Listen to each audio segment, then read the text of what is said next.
Yes.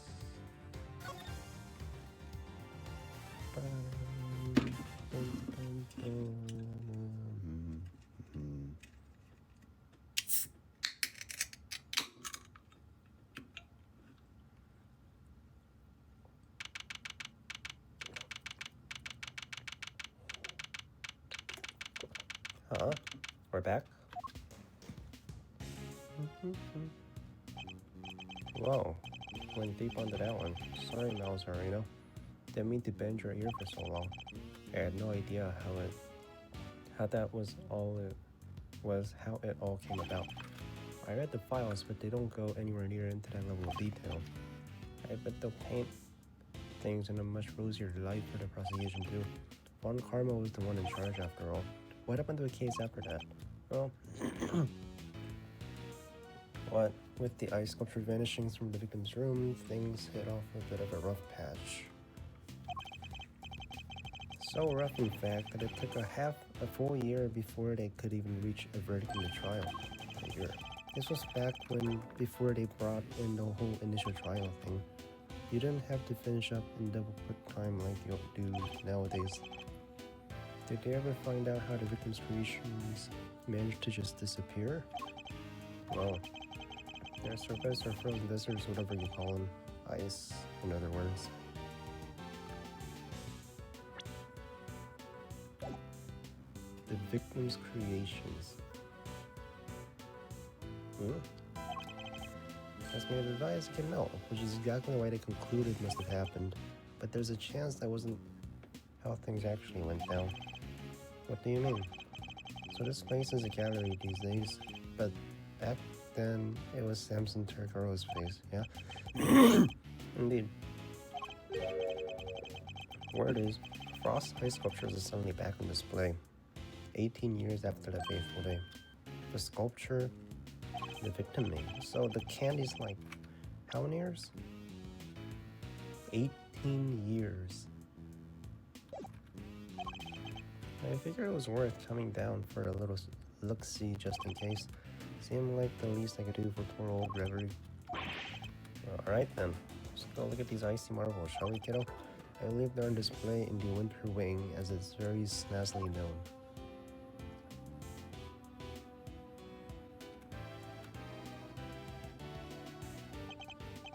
So, Winter Wing, Winter Wing.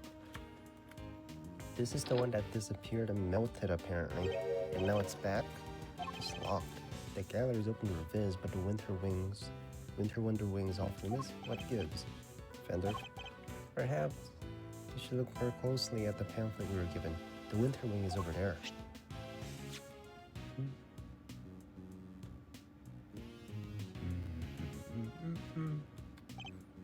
It is.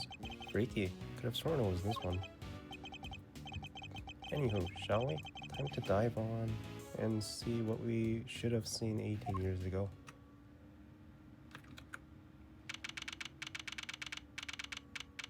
Winter Wing. It all melted apparently, right? Hey yo! I remember them. The mask. The first one, right?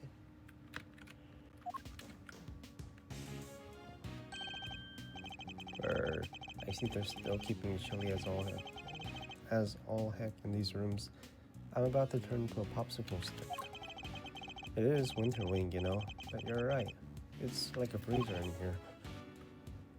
It could be a trick of the light, but it feels like the whole room is made of ice. Probably. The temperature controls will be somewhere at the back if memory serves. Hey, Meister, can you go peep the degree down? I'm thinking a complaint to the management is in order. There is such a thing as too cold, yeah? Right, if you insist. Take your time, mosey around and take the sights while you're at it. Got a camera I need to prep for action. Feel like your pop might appreciate a picture of all of this. I'll put it in his grave so he can have a gander. Of course. Hey kid, I remember this kid. Hold on. I think I remember this kid. This was the kid with the horn I was talking about, right? Wait, I just... What is this? There's a huge book of lights on display. Must be incredibly heavy. Hollow on the inside. Constellation engraved in the surface.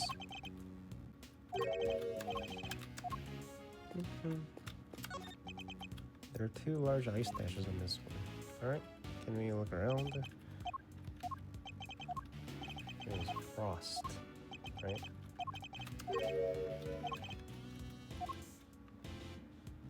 Frost. Oh, man, I'm not taking a fucking selfie. Jeez. Please don't do that again. I don't like having my picture taken. My bad, big guy. My bad. Had to check if his old thing was still working. Now that you mention it, your camera does look rather ancient. Okay, so what's the significance of this picture? You ever heard of an instant camera? Developer's picture right after the shot. I know what it is. Stop it. Stop. Very serious about the picture. He must have his own theories about the IS-7 incident. Oh, I must have been paparazzo. These are gold, and they develop right away. Wanna see? Sure do. Well, since you already shoved it in my face, alright, bring it. Question. What do these 2 sculptures represent? It's Aries, Taurus, and Gemini. Best observed during winter time. Bingo! He shoots, he scores. You're a regular encyclopedia. I guess that's why it's a winter wing, right? Because they have winter stars in this way here. Anyways, seeing as I'm the nicest old rogue in the block, that was yours to keep. Thanks. So the victim made these same Zodiac statues that have flavored eyes for the contest 18 years ago. Sure did. Are these the same ones, or is it recreated? They're the originals. This is what you wanted to show me? Yep. I think Gregory wanted to see them too. And I may not have had it in me to come here on my own. Sorry to drag you along. I'm happy to be able to see where my father's final case enclosed. What say we grab another quick step to come up? Nope. Absolutely not. Hey, yo, the mask. Oh no, the mask.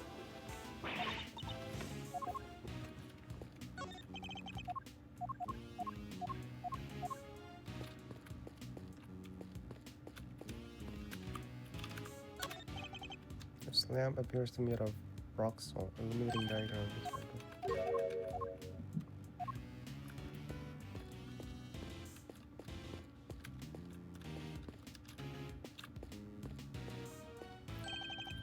Leaving soon? Stick around, take sights.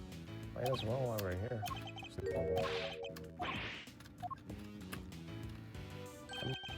No, shut up. Hold on. These are not allowed. You see this projectile here? That's not allowed. And that rock salt too. And he said turn the temperature down. Huh? Fender, I can't seem to find the temperature controls you mentioned. Oh yeah, it's a little tricky if I don't know where it's at. Here, I'll open it for you in a jiffy. Dang, thing's locked. Makes sense, I guess. Woodland visitors cranking up the thermostat and melting the art. According to family, the winter wing is kept at a constant 27 degrees. That's colder than a snowman's snow bits. I'm gonna freeze to death here. This was only one thing for it. Somebody's getting a snuggle. What's with the icy stare? You want me to freeze to death? No. Alrighty, I got the shots I wanted. Shall we scoot on over? Might as well. What's that? Came from the fountain. Another death? There's another murder, right? Ayo! Oh, Larry, come on. Why is he here? You didn't kill him, did you? Someone in the ground. It's the Chinese dude. Larry, what are you doing here? Actually, never mind that. What on earth is going on? So, just come down and tell me why they're unconscious then before. I didn't do anything. He just fell down in front of me. Wait, I know this guy. I know both of them.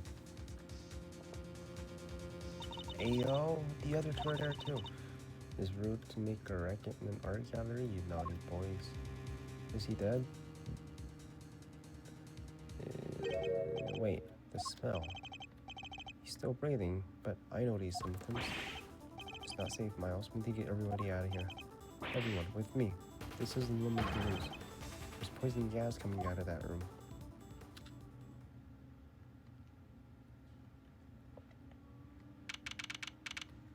April 2nd, Zodiac Call Fountain.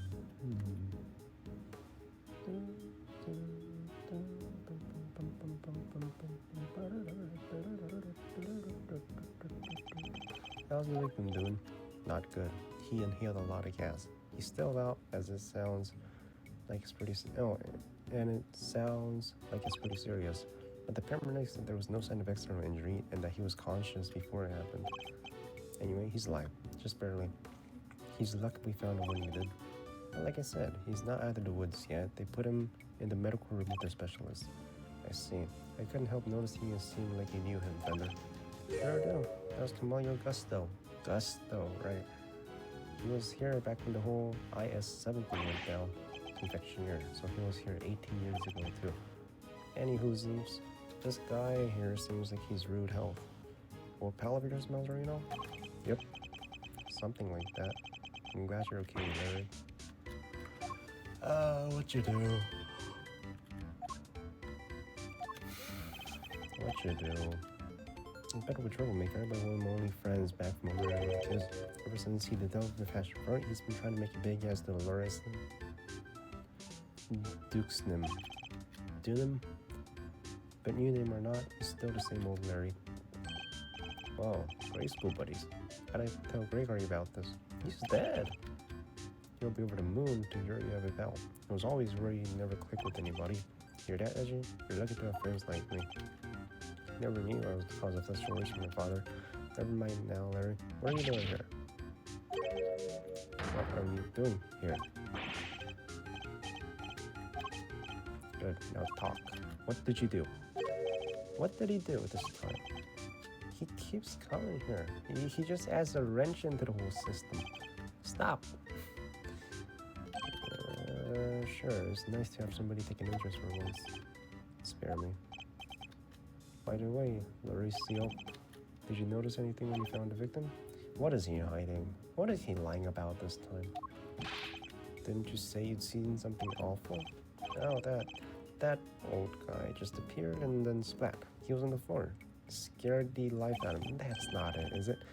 But for once, I had nothing to do with it. Are you sure? Don't look so proud. That's the least we should be able to hope for. No, you did not. That's not the only thing you did. What did you do? Did you eat something? What did you do? Honored guests, I can only apologize for the trouble you've experienced. I'm Judy Bound, the gallery manager. Hello. Another person from the IS-7 incident. So it's been 18 fucking years. How old was he? 18? 54. It was like 36, and he looks like that.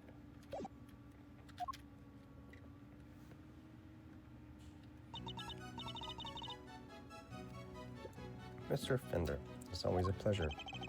She was at the reception desk when we arrived. She's the one in charge here. Can't believe you had to go through something like so awful and on your first day of business. How old is she? She's got to be like 50, right? Yeah, at least 36. It's not your fault. Wait, I guess it's better to introduce you guys. Judy, meet Miles Ezra, son of the late great Gregory. Really? You're Mr. Ezra's son? Well.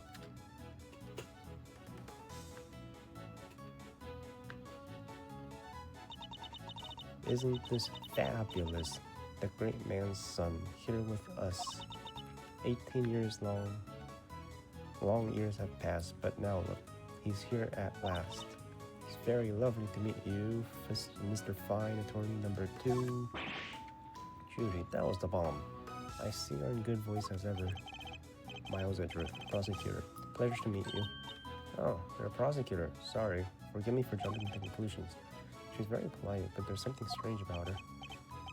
Judy, can I get an autograph? My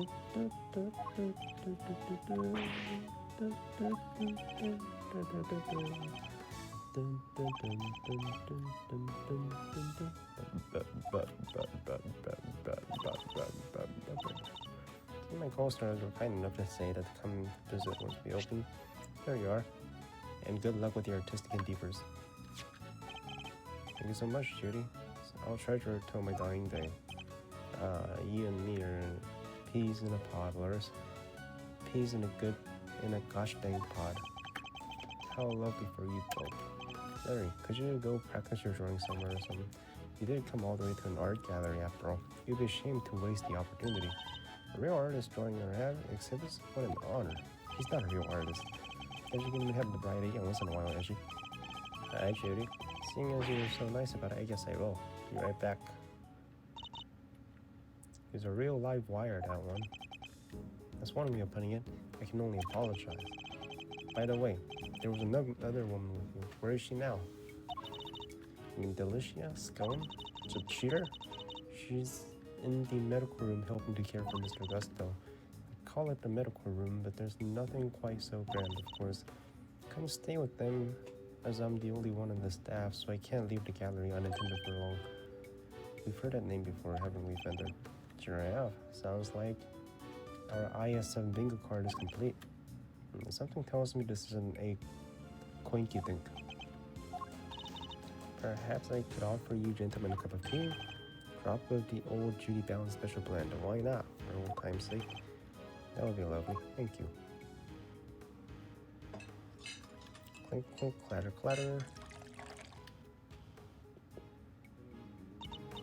Now, if you'll both excuse me, I'll go on and explain things to other visitors. You go do your thing, Jews. Thanks again.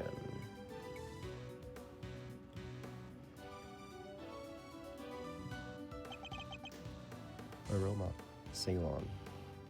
Let's give it a try.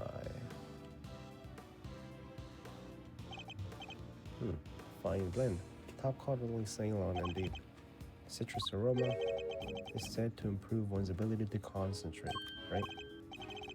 Your old man said those exact words 18 years ago. Really takes me back. There's just one difference. Jews cooled the saucers back then. Not today, though, it seems. Anyway, don't you think this is a little odd? Every single person from 18-year-old case all assembled in the same place at the same time. Yes. It almost feels like as if an investigation is in order. Edgeworth, sir. Hey, Mr. Fender, we heard you got caught up in putting gas at the axe, so we came as fast as we could.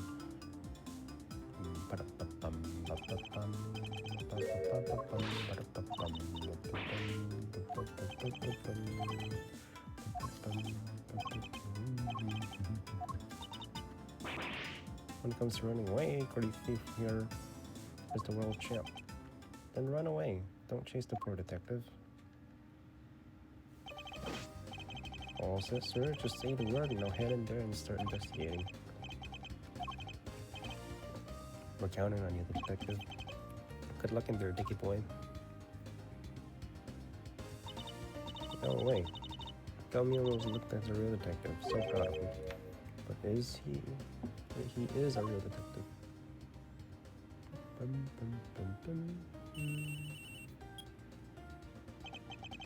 This is Edgeworth speaking. Mr. Edgeworth, looks like the gas has mostly dissipated, sir.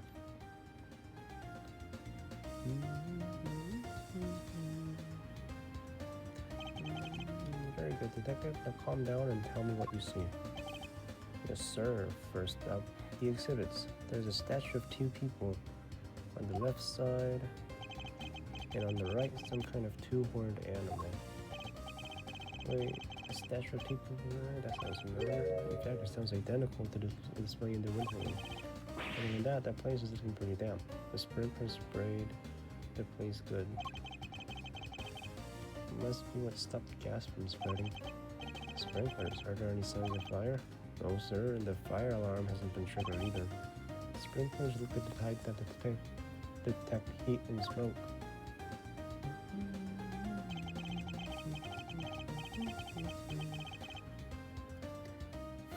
So to detect something, they send an alarm, either fire or smoke, to the security room. First they read the smoke as gas. Gas as smoke and trigger the smoke alarm that way. Was anyone in the security room when that alarm went off? This place only has one employee and it's Judy Bound, the manager. Reception. She was at the reception desk across from the security room the whole time since the gallery opened. So she heard the alarm from across the way and turned on the sprinklers. Seems they can only be switched on manually and only from there. Wouldn't want the art gallery set for no good reason, I guess. And if it's manual, you could maybe even check how bad the fire was and try to get some stuff first.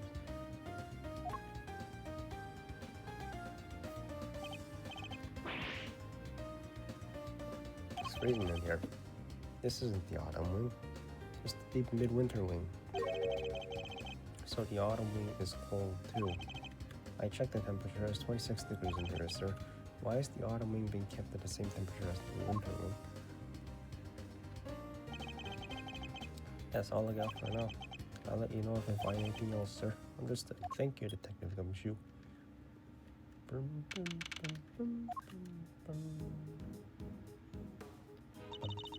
What did Gummy have to say?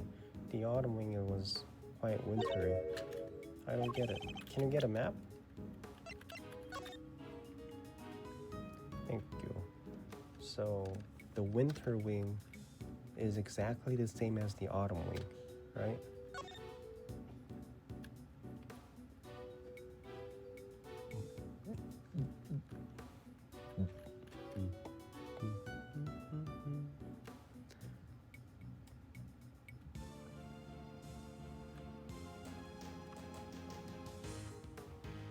Reflects the season it represents. We should try to get in there as soon as the police are done with their investigation.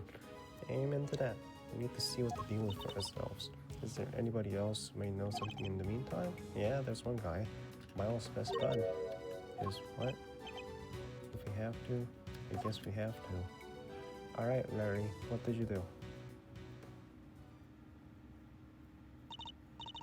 Wait, that's...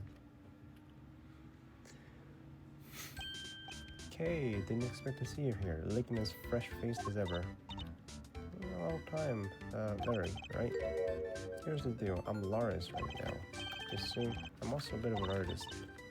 So, is your Elias? I like it. Good to see you, Lars. I always knew you were a nice, thoughtful kid. Unlike some people. I have some questions for you, Larry. Am I a suspect? Just because I found the guy doesn't mean I did the crime. I never said you did. Just needed to tell you what I saw. You said you saw something awful. How so? I didn't see anything. Oh, Chief, there's something you should know about him, Fender. When something smells, it's usually the butts. We've been saying that about Larry for 26 years now. How old is he? 26 years. He's 26, so you've met him since you were 1 year old. His ability to trouble is legendary, for want of a better word. His ability to cause trouble too. I suppose it's better to find out what he did this time. Alright, what did you do? What'd you do this time?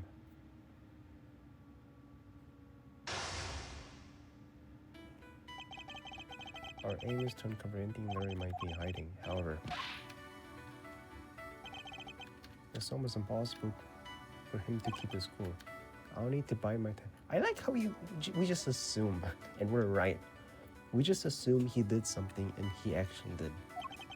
Let's start asking him what he's doing here. He shouldn't prove to be too much of a challenge, so let's get over with. Interest commence. Why are you here? What kind of question is that? Why? You think I don't belong in a gallery or something? Hey, if you're gonna ignore me, I'm gonna take your portrait. When I'm done, I'll scribble all over it.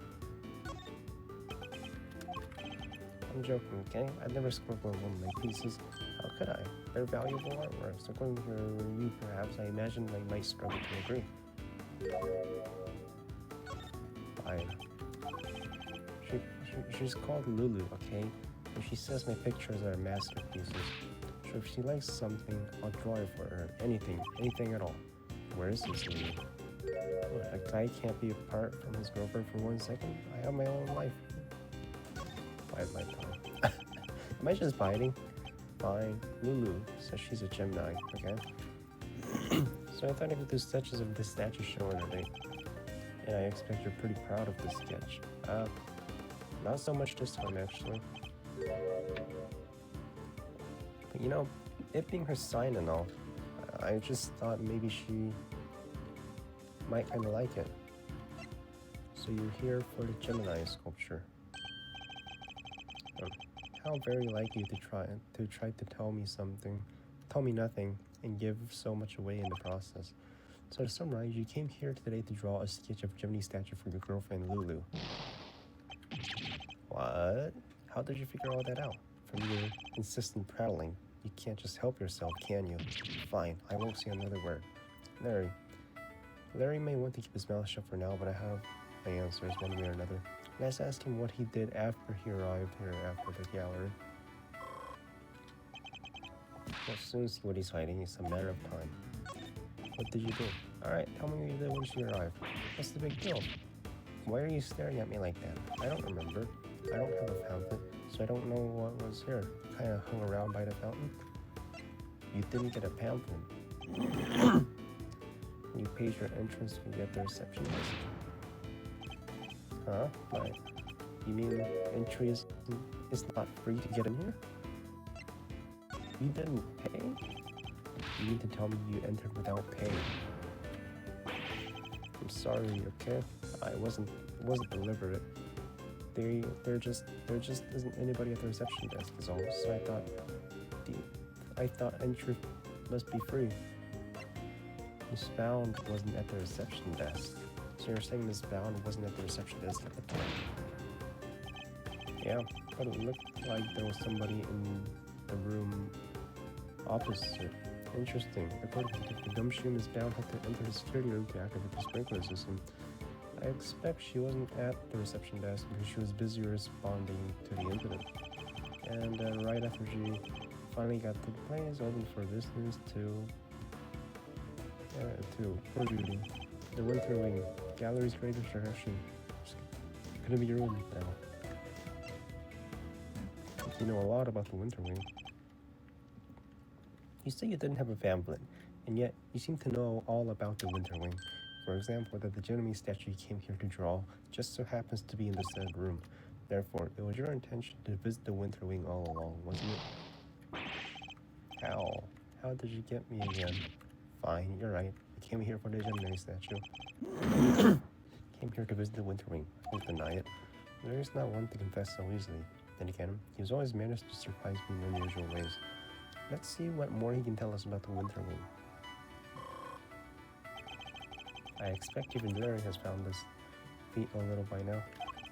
I'll have to watch his reactions more carefully and see what information I can glean from him.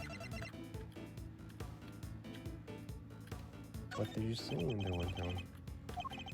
You don't let up, do you? I told you, I don't see anything. Galleries are nice and all, but I kind of changed my mind once I got there. I thought I'd go meet my girlfriend instead. If I want to learn more from her, did you enter the Winter Wing? What is that? Suspicion? I'm not sure, but you mean you didn't go in? You tried to go in, but you couldn't. Yeah, exactly. I wanted to get in there, but the old guy came out and fell on the ground. Like I said, it was all pretty shocking. The victim prevented you from entering. You were unable to enter the Winter Wing because the victim emerged and collapsed in front of you. And then down he went. But wasn't the Autumn Wing that the victim came out of? If that stupid poison gas thing had never happened, I'd be in there shocked, happily sketching away right now. There seems to have the Autumn and Winter Wings mixed up. Regardless, it seems that his aim was to make a sketch of one of the statues. That's what we know. We know that.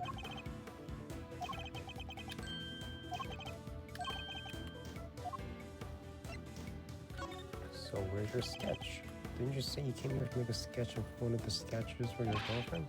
You gave up on that a little too easily, didn't you? Sure, you saw something, even if you were distracted by the victim's corpse. Well, I did not see something, but that doesn't prove I did see something totally terrifying either, does it? You saw something totally terrifying, did you?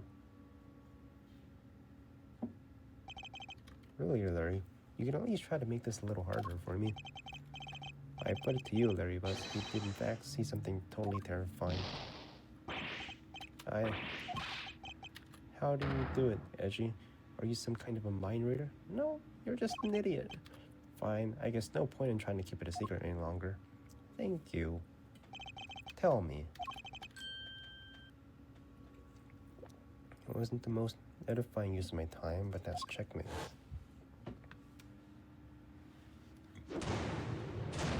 Checkmate.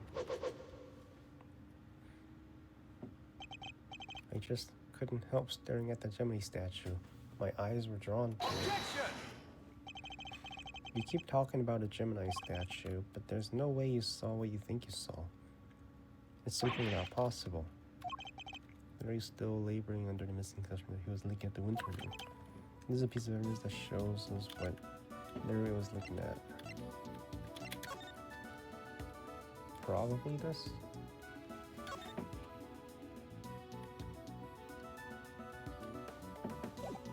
Probably? Take that! Take a look at this pamphlet.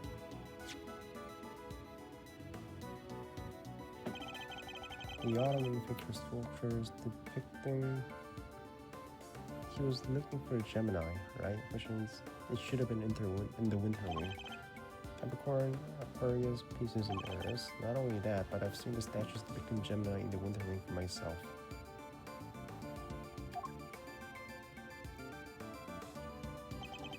Which means that whatever you saw, it couldn't have been a statue of Gemini. Guess that makes sense. Why is he not more surprised by that? It did seem pretty weird now that I think about it. One of the two people did look like a goddess. So the other stuff, I guess that wasn't my imagination either. Other stuff? You're interested too? Let me show you. Show me what exactly. I drew a picture of it all. Got the whole scene down exactly as I saw it.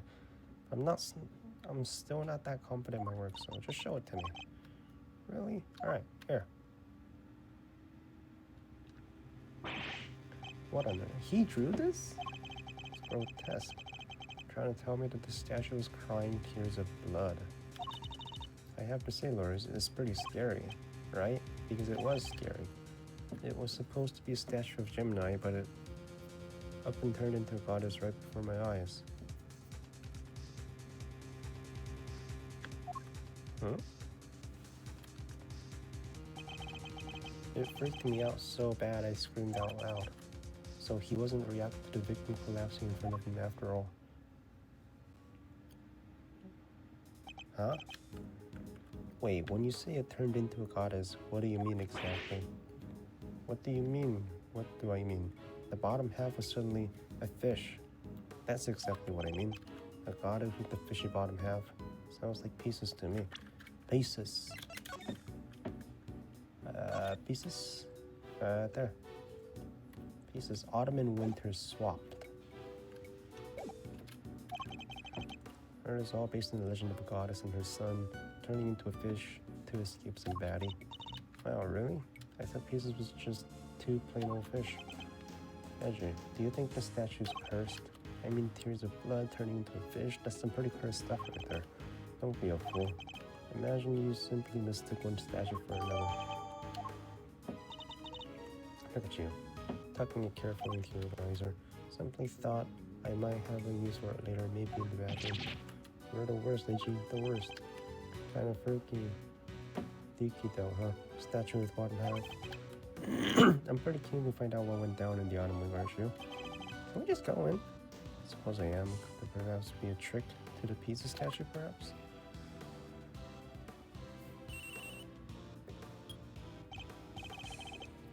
Yes, Edgeworth speaking. I'm just about done here, sir. There's no danger from gas. You can come in now. Thanks. Good work, detective.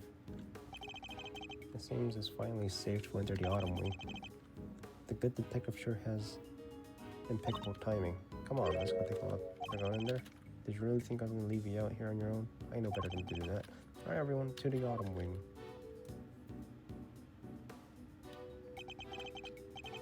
And we are at last. Here we are at last. And it does look a lot like the Winter Wing. Let me see that photo again.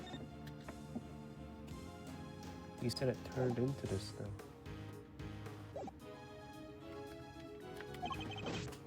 Glad you can make it. And there. Harry, was it? Good to see you, Harry. Larry. For the last time, the name is Lawrence Dunham. Detective, your report, if you don't mind. Sir. So first off, I found the blowtorch. Nozzle was still a bit warm when I found it, so I guess it was used pretty recently. Somebody using it to heat something? Was the slip ladder or anything like that when you entered? Yeah. And there's the step ladder. The gas inside the case until someone opened the lid. So is that so? Gas was inside. The Pieces statue. You're sure up on your constellation, sir. You know what the other case is too? This is the Autumn Wing, so I imagine it should be Capricorn. Guess there's no full on you, sir. I thought it was supposed to be Taurus. That weird cloth that's draped around it kind of tripped me up. Oh. Way back when, what's that doing here? Now we have evidence from ice evidence too. Taking a look around.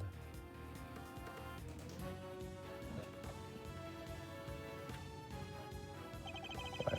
Seems there's a piece of luminous cloth on each other.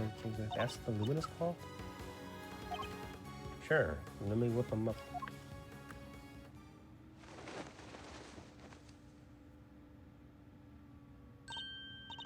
Oh, they're beautiful.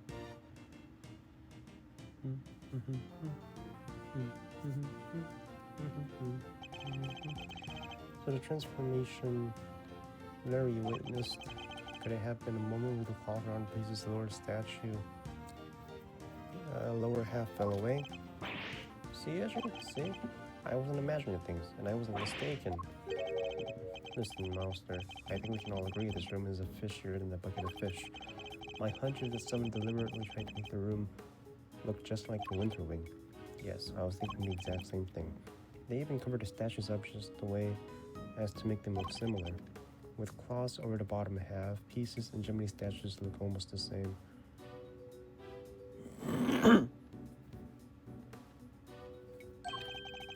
Ditto for Capricorn. Cover up his bottom half and he looks pretty much like Taurus. The other two can't be fixed as easily, so covering up their cases up completely was the only answer.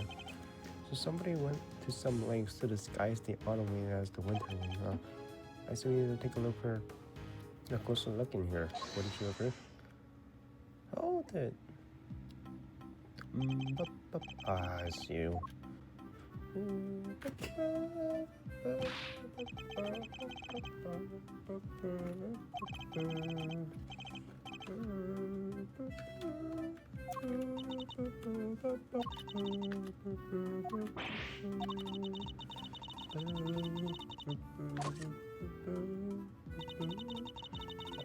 will have to give serious consideration as to how the Goddess of Justice would have me judge you. I got it all wrong. It was me who asked Mr. Edgeworth to help, not the other way around. It was? Oh, then you know what that means, Detective Flatfoot. You mean exactly. Your salary check is taking a hit. Bet you're looking forward to payday now. I always wanted to say that. Man, getting a wage cut from you of all people. Not so fast, Mr. Leonard. That's right. I'm gonna protect this salary. I was simply assisting with the police investigation as a witness and a bystander. Detective Gumshoe is entirely in the right. Oh, he is, huh? So you're saying I should give him a bonus? Yes? That's not what I'm saying. No. Let him give him a bonus. Give him a bonus. I want my little salary bump. Your compassion and generosity are truly heartwarming, Eustace. But we must take into account past transgressions when making judgments that concern the future. Why the fuck is she here, though? Like she just happens to be here? I hereby judge Mr. Edgeworth and his associates unfit to tread the hollow ground of this scene. Can't you just fuck off? You only just got here. The Goddess of Justice had conferred her blessings on Eustace and Eustace alone. By which you mean this is Mr. Winter's case? That's exactly what she means. It's time for the warm-up act to get off the stage. After all, I solved this one already. I have a suspect lined up and everything. What'd you say? A suspect? Is it Judy? Who else but your artist friend over there? Oh man, well, now we have to protect them. What's going on, Reggie? Your guess is as good as mine. I can't even begin to imagine how the boy's mind works. Alright, man. It's surprising that you lack the attitude to understand the winning mindset.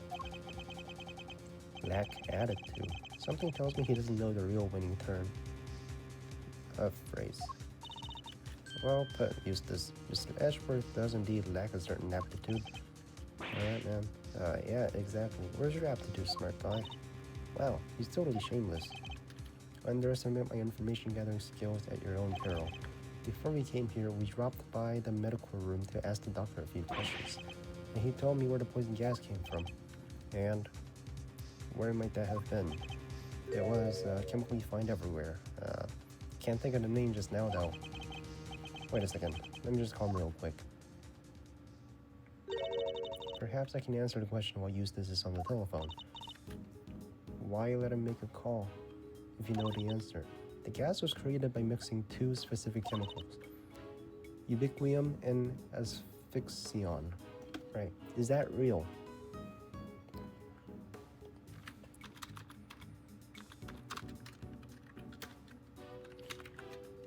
Ubiquinum.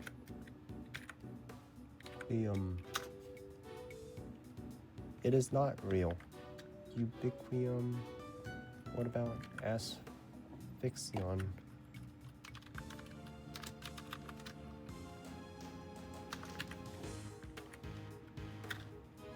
Asphyxia condition? No. Asphyxion. ASPHYXION.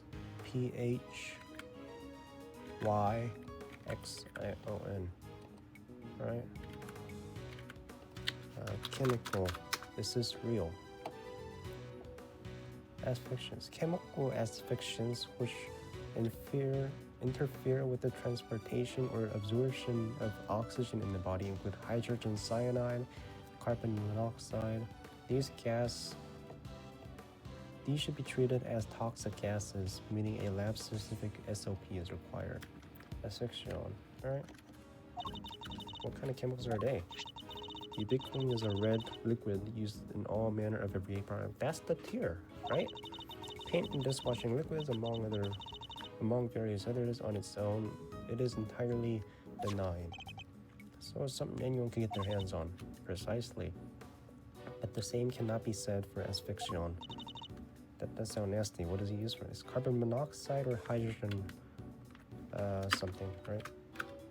Hydrogen cyanide. The main ingredient product called Infesticide Ultra. It's pure white in color, and it is unavailable to the average consumer. In fact, it is nigh impossible for members of the public to obtain it here in this country. Another smuggling? As such, we are currently investigating where it might have come from. So when they mix, it turns pink, right? Like what he drew. I know the name of the chemicals now.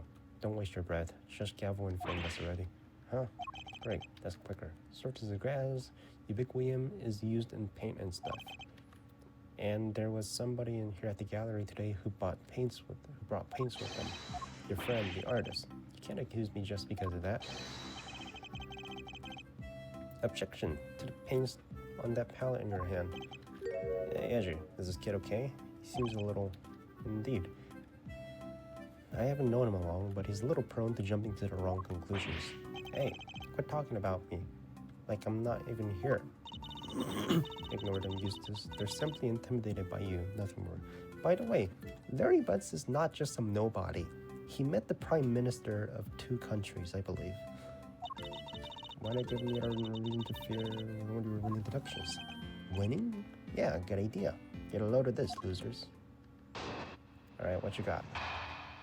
What kind of bullshit you got? Winner's winning deduction. Our friend, the artist here, won the race to find the victim and was the first one in the scene. And the gas the victim was waiting was made of ubiquitous, which, as we know, is found in paint. He was carrying paint on his person, and he was 1 winning stride away from the victim, which surely makes him the winner of our list of suspects. Alright, let's just go over that. Right, Gabble? You think so? It is a possibility that certainly can't be discounted. Well, would the artist like to share his version of the events? Did you leave the red paint at the scene of the crime? Or something more sinister? The catalyst for a cloud of toxic gas, perhaps? Think I might have left my heart there, you know? And you might have picked it up, eh? Well, he has a fucking crush on her now? Alright, she's 34, which means she was 16 when all that happened back then. And how old is she? We still don't know. A British pharmacist. Interdeterminate age. So this happened before he was born. And I guess same with Kay. 18 years ago. She was 10. I was 10. Be careful what you say to me. My gavel was already primed to deliver a guilty verdict. Ignore him, please, Your Honor. Objection! Quit stalling. You can't run away from the fact that my reasoning is flawless. So I admit defeat and crawl on out of here with your tails between your legs because I win. Nah, I have better logic. I have better things to do than pick holes in your faulty logic. But I don't suppose I have much of a choice.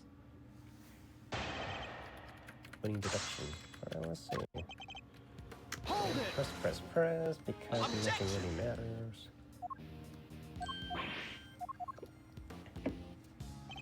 Hold it!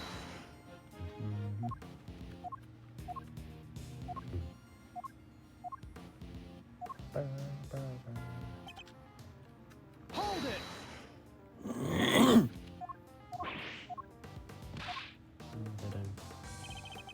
Hold it!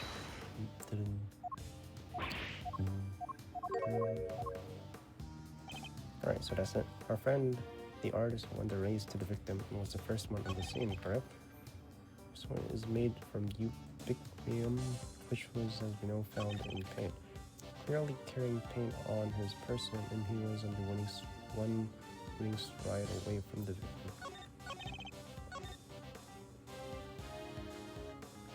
And the gas the victim was poisoned with is made from ubiquitous. Was produced when bright red were mixed together.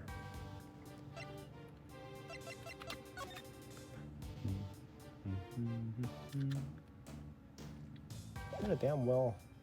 He did a really good job drawing this thing. Exactly how he saw it. There are signs it was used just before police arrived. Possibly heat something.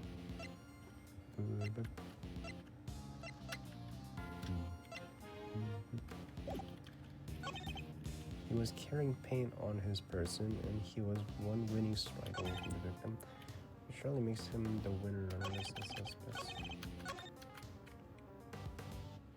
Our friend the artist here won the race to find the victim, was the first one on the scene.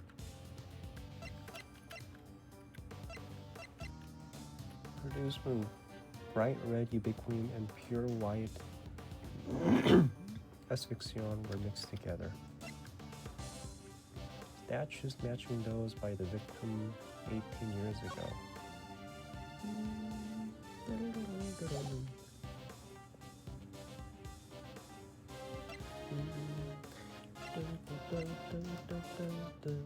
Their signs were used just before the police arrived. In the first.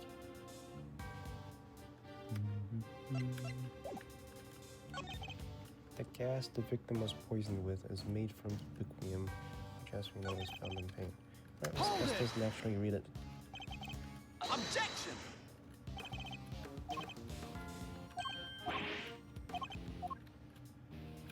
It's not that. Hold it! Hold it! Right, well, it's suspicious, but isn't other stuff too. She has a winning point. Suppose she does.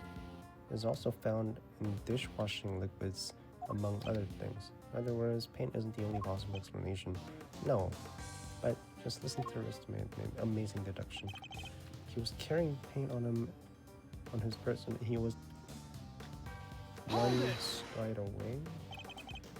It's by no means certain that paint was. Alright.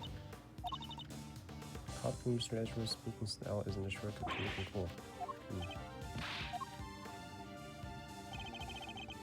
Makes him the winner on our list of suspects.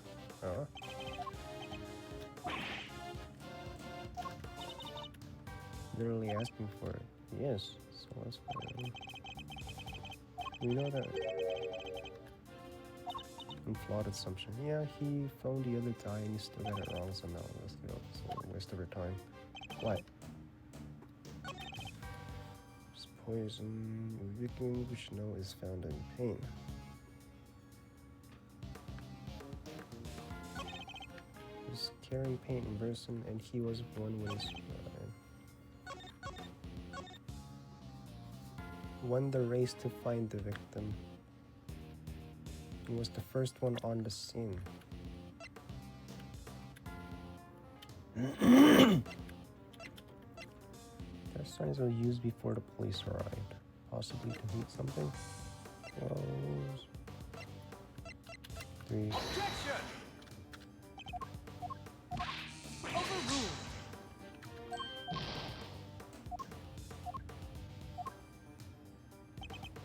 Our friend who won the race to find the victim was the first one. There was a guy who used a torch. Oh. Wait, is there something here?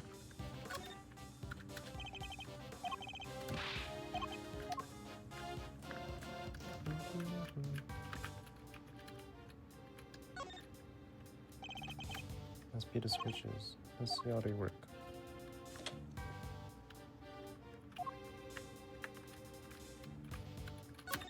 Blue.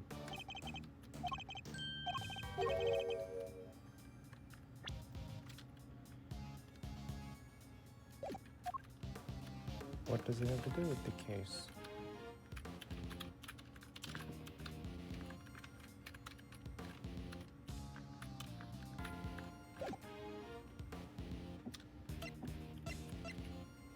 The gas was produced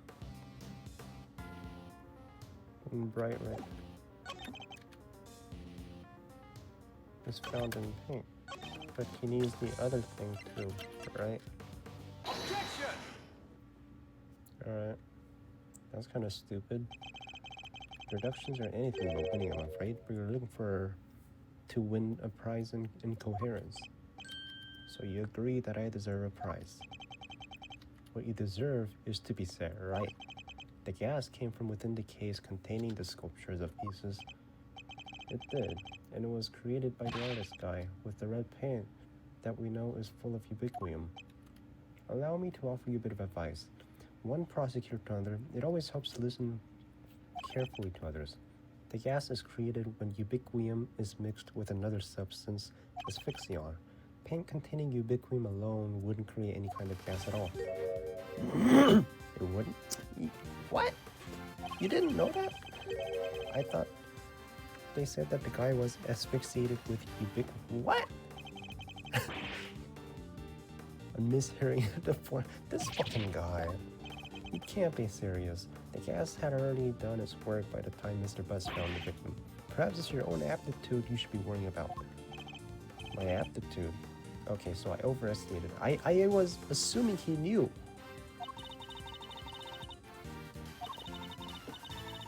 It means one ability or how suited it is. An attitude. The other word you misused only minutes ago as well. Is another thing entirely. I get what you're doing. You're making fun of me again. I am. Overruled. Overruled. Alright, before you go any further, you might wish to consider some of the flaws in your own testaments. And what flaws might those be?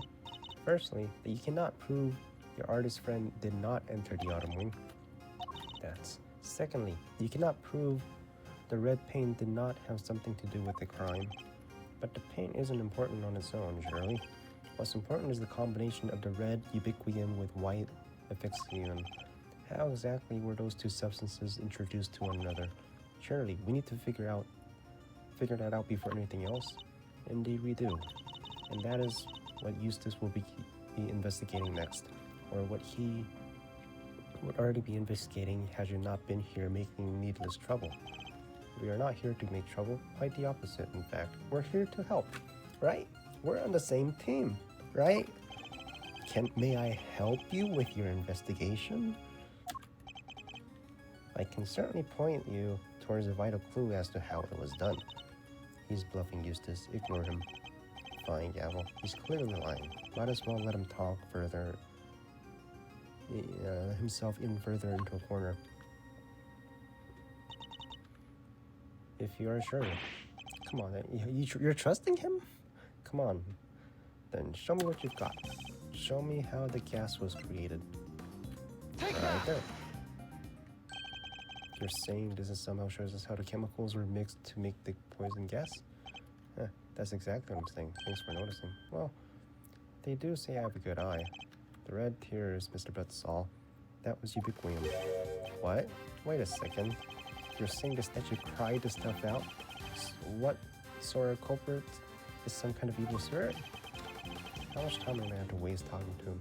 I mean, I kind of like it. I kind of like this derp. They must be mixed with something else inside that case. What?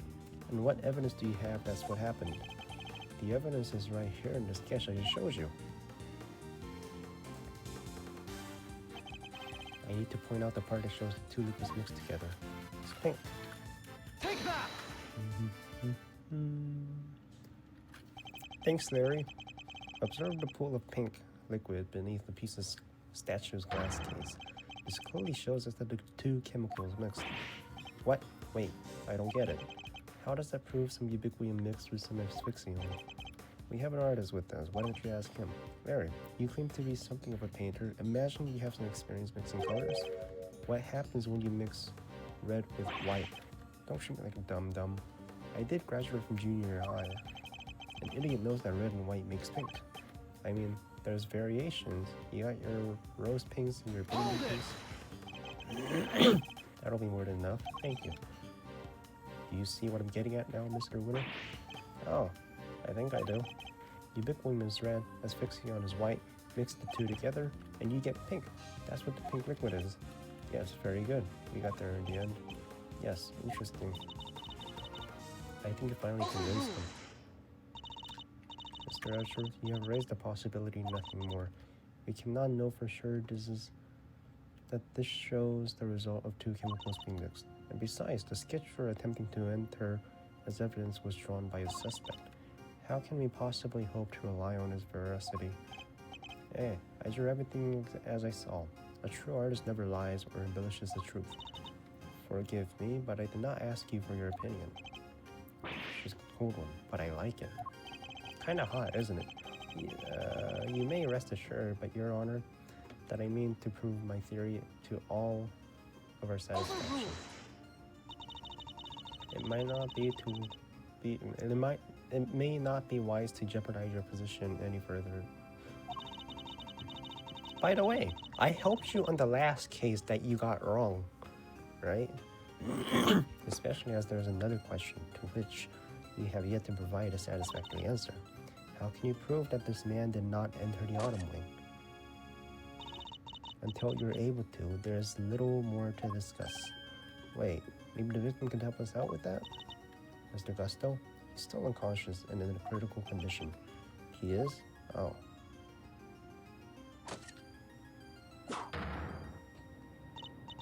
Now, if you don't mind, Eustace needs to carry out an investigation in this area.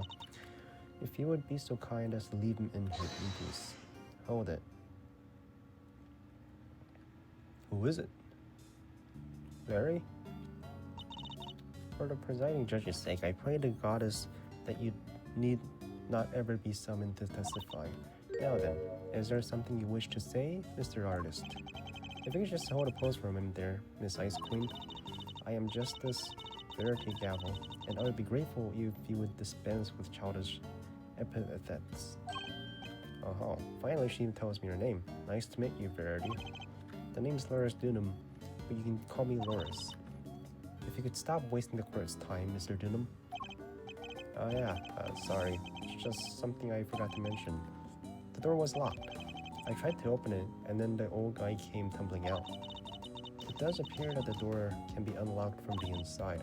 However, that does not necessarily mean it was locked at the time he claimed.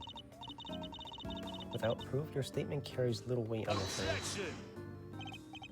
Well, as it happens, I can back our little pal up on that. Yep, we tried to come here too, but it's like the guy said, it was locked up tight. Ain't it so, Miles Areno? It is. I distinctly remember how it went. So, Winterwing. Winterwing is locked. The gallery is open for biz, but the Winter Wonderwings off limits. What gives?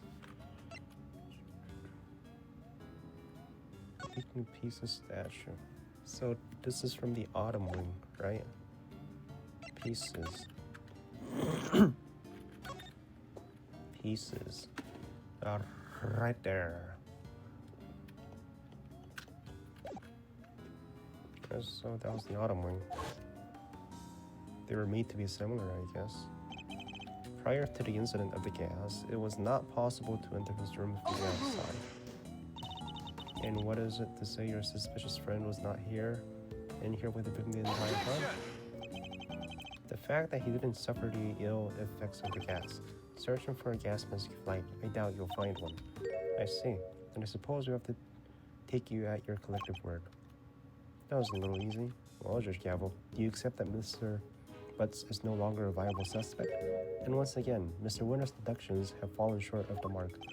What are you talking about? I just need more information, that's all. Can't blame a guy for being a little hasty with his deductions. But you already pinned Larry as the suspect, right? Like you're so sure of it. You know it's not cool for a prosecutor to be saying stuff like that, right? Very well, then perhaps we should call our next suspect. Mr. Dunham, you may step down from the stand. Okay, who's the next suspect? Overruled. Show no mercy. Squish my heart into a goopy mush. I love it.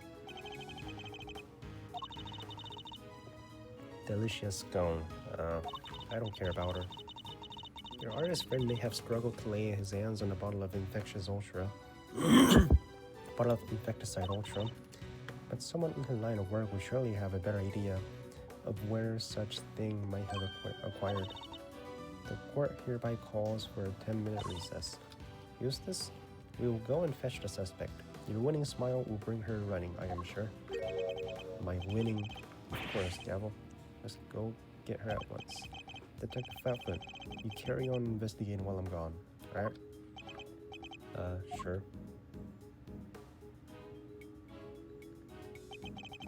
Is it possible? Could Judge Gavel have suspected Miss Stone from the start? Now that you mention it, she wasn't helping Mr. Winter like she usually does, huh? What exactly is your angle here? Hello? Okay. To be continued.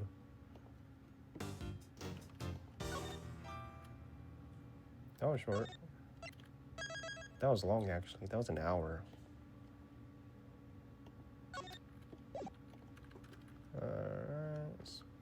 Part 2.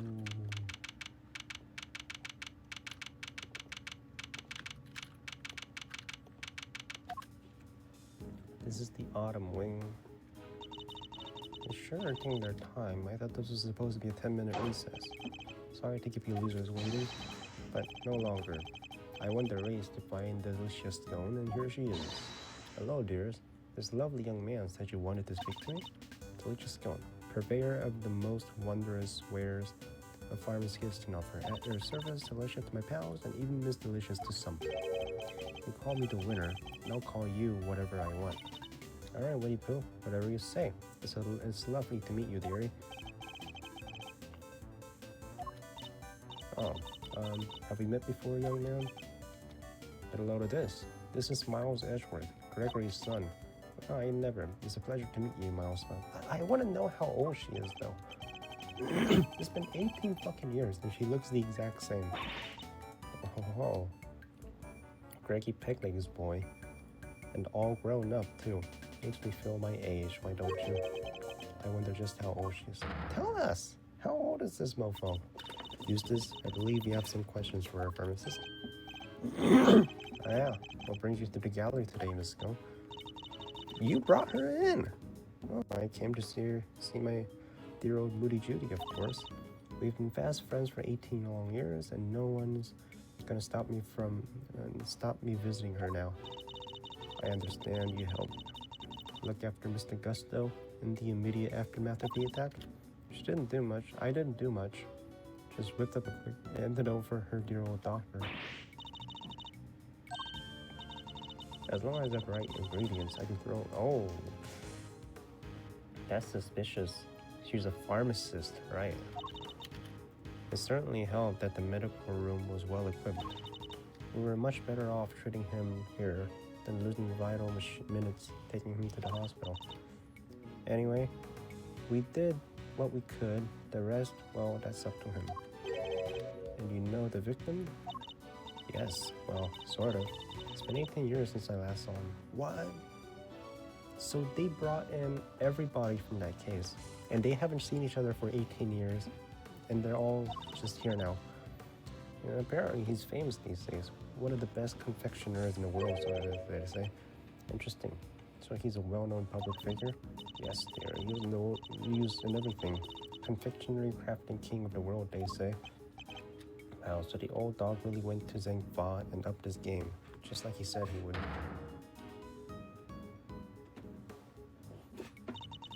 Perhaps if we could proceed to the matter at hand, Miss Stone. Are you familiar with the substance known as Infecticide Ultra? Of course. You use it to, well, get rid of, you know what, insects? Oh, it's awfully strong though. That's why they don't sell it in the shops. Might I ask what you mean by you know what? The little brightards that threaten the life out of poor innocent ladies like yours truly. That's what. Ghastly little creatures. Running around people's nice clean kitchens and terrorizing them. Rats? Oh, those. Rats? Bugs? Ants? Like what? Cockroaches? Thank you, Mrs. Scone. One more question if you don't mind. Are you aware what happens when chemicals Axion and ubiquinum are combined? Oh, yes. It's right there in the Infecticide instructions. Do not mix with products containing ubiquinum, ever. Because if you do, they react with each other and make horrible poisonous gas. What was it again? Effects of inhalation include respiratory complications and, well, death. Poor old Gusty very nearly didn't make it.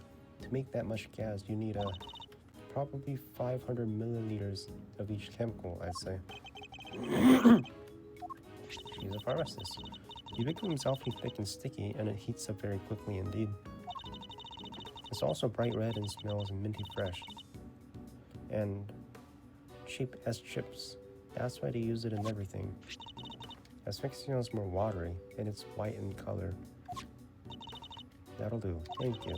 You are clearly well informed, Miss Scone. As well I should be, dearie. After all, Infecticide Ultra is made by the company I work for. But before you get the wrong idea, they don't go around handing out free samples. Even more suspicious. As I say, it's awfully terribly dangerous. You couldn't buy it if you wanted to. Yes, Miss Stone. Very interesting indeed. I think that tells us what we need to know. She just... she just snitched on herself. Stop. Strange. I thought she suspected Miss Stone. But something in that smile makes me wonder if she has some other angles in mind. So what is the development? Any developments with the war? Yes, sir. Turns out the sculpture's glass display is open from the top. Rather unusual. And the temperature inside can be adjusted too, all the way down to 0 degrees. On the inside, the piece's case was kept at 26 degrees. Dang near got my hands stuck to it. 26. Right, 32 is freezing, right? We're lucky you escaped alive. Anything more relevant to the case? Yeah, they found something on the underside of the top part of the piece's case. They found something on the underside of the top part. Traces of ubiquium. Oh, now we're talking. That's odd. If there was ubiquium stuck to it, it should have stayed stuck. After all, at 26 degrees, it would have been frozen solid. It would, huh? How did things wind up as they did now? I think Kay might be able to help us figure it out. Or at least Mr. Thief might. You guys are that desperate to get on my good side, huh? Fine, I don't know what the heck you're talking about, but take it away. Anything for the truth. What do you mean overruled? Has no need for your help. We will find the truth ourselves. Well, you've been wrong twice. And you're about to be wrong a third time, so... Judge G, your baby prosecutor just gave us a thumbs up. What's the issue here? Wait, don't tell me something dirty or secret it doesn't want finding out. I'm not required to explain myself to you, but I feel like you absolutely must participate in the investigation.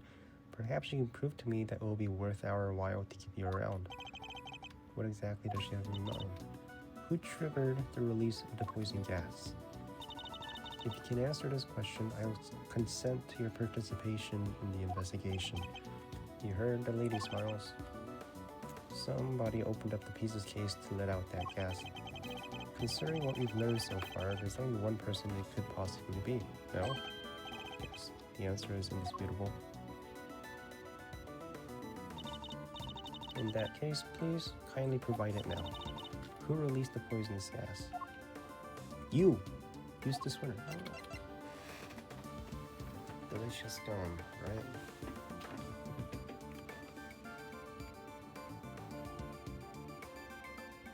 Well, has to be her. Either her or Judy.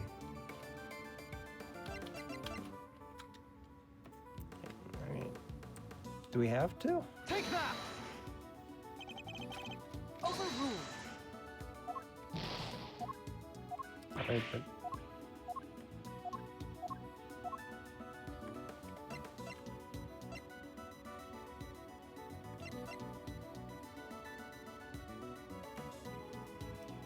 Is it Gusto? Take that! The victim himself? The victim is the only person to have entered the Autumn Wing. Thus, he only could have opened the case. Correct. That appears to be the only logical answer. Very well. I will permit your participation in this investigation to continue. However, if at any point I feel you are contributing nothing of value, you will be removed immediately. Understood. Even if Mr. Gusto did open the case, we still have no idea why.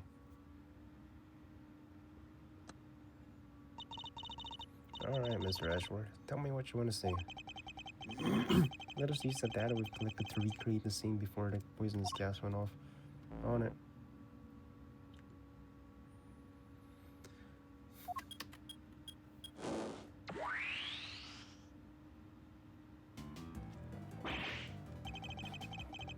Don't scare me like that.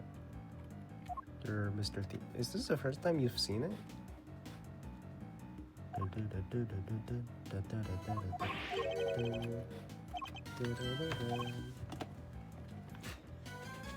I see, so we have a cracked piece of glass that we know was ice cold on its inner-facing side. And we also know that it wasn't damaged in any direct way on its outing surface. Ice cold makes me think of the way you glare at it when it cracks. Makes me think about those deeply etched lines in the forehead. So was it cracked before? Wait, I think I missed it.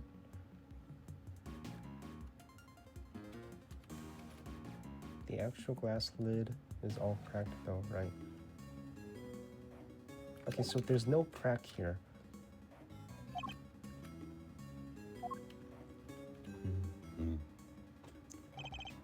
Why indeed? I hit cracked glass lid lined on its underside with frozen ubiquium. You look Like the cat got the cream, Mauser. You know what happened, don't you? Certainly do. And what's more, you know how Mr. Gusto opened the case. What? You didn't give me a chance to figure it out first. It would have been quite the wait. Well, don't keep it to yourself. I want answers. How did Mr. Gusto open the case? Take that! Blowtorch. The blowtorch shows signs of having been used. I think it's likely that was used in the glass lid, causing it to crack.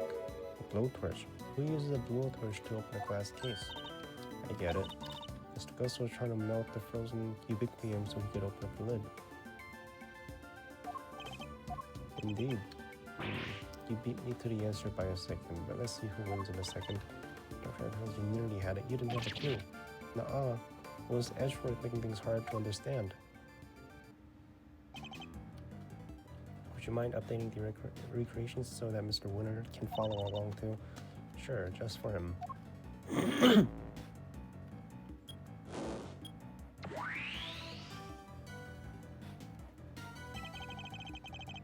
Mr. Gusto was alone in the autumn wing, and while he was here, he used the blowtorch to melt the frozen ubiquium on the underside of the lid. And?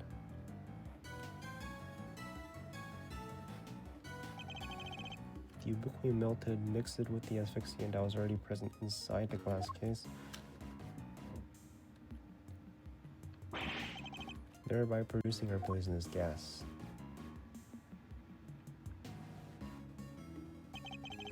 When Mr. Gusto finally managed to open the lid, he would have released the gas and poisoned himself.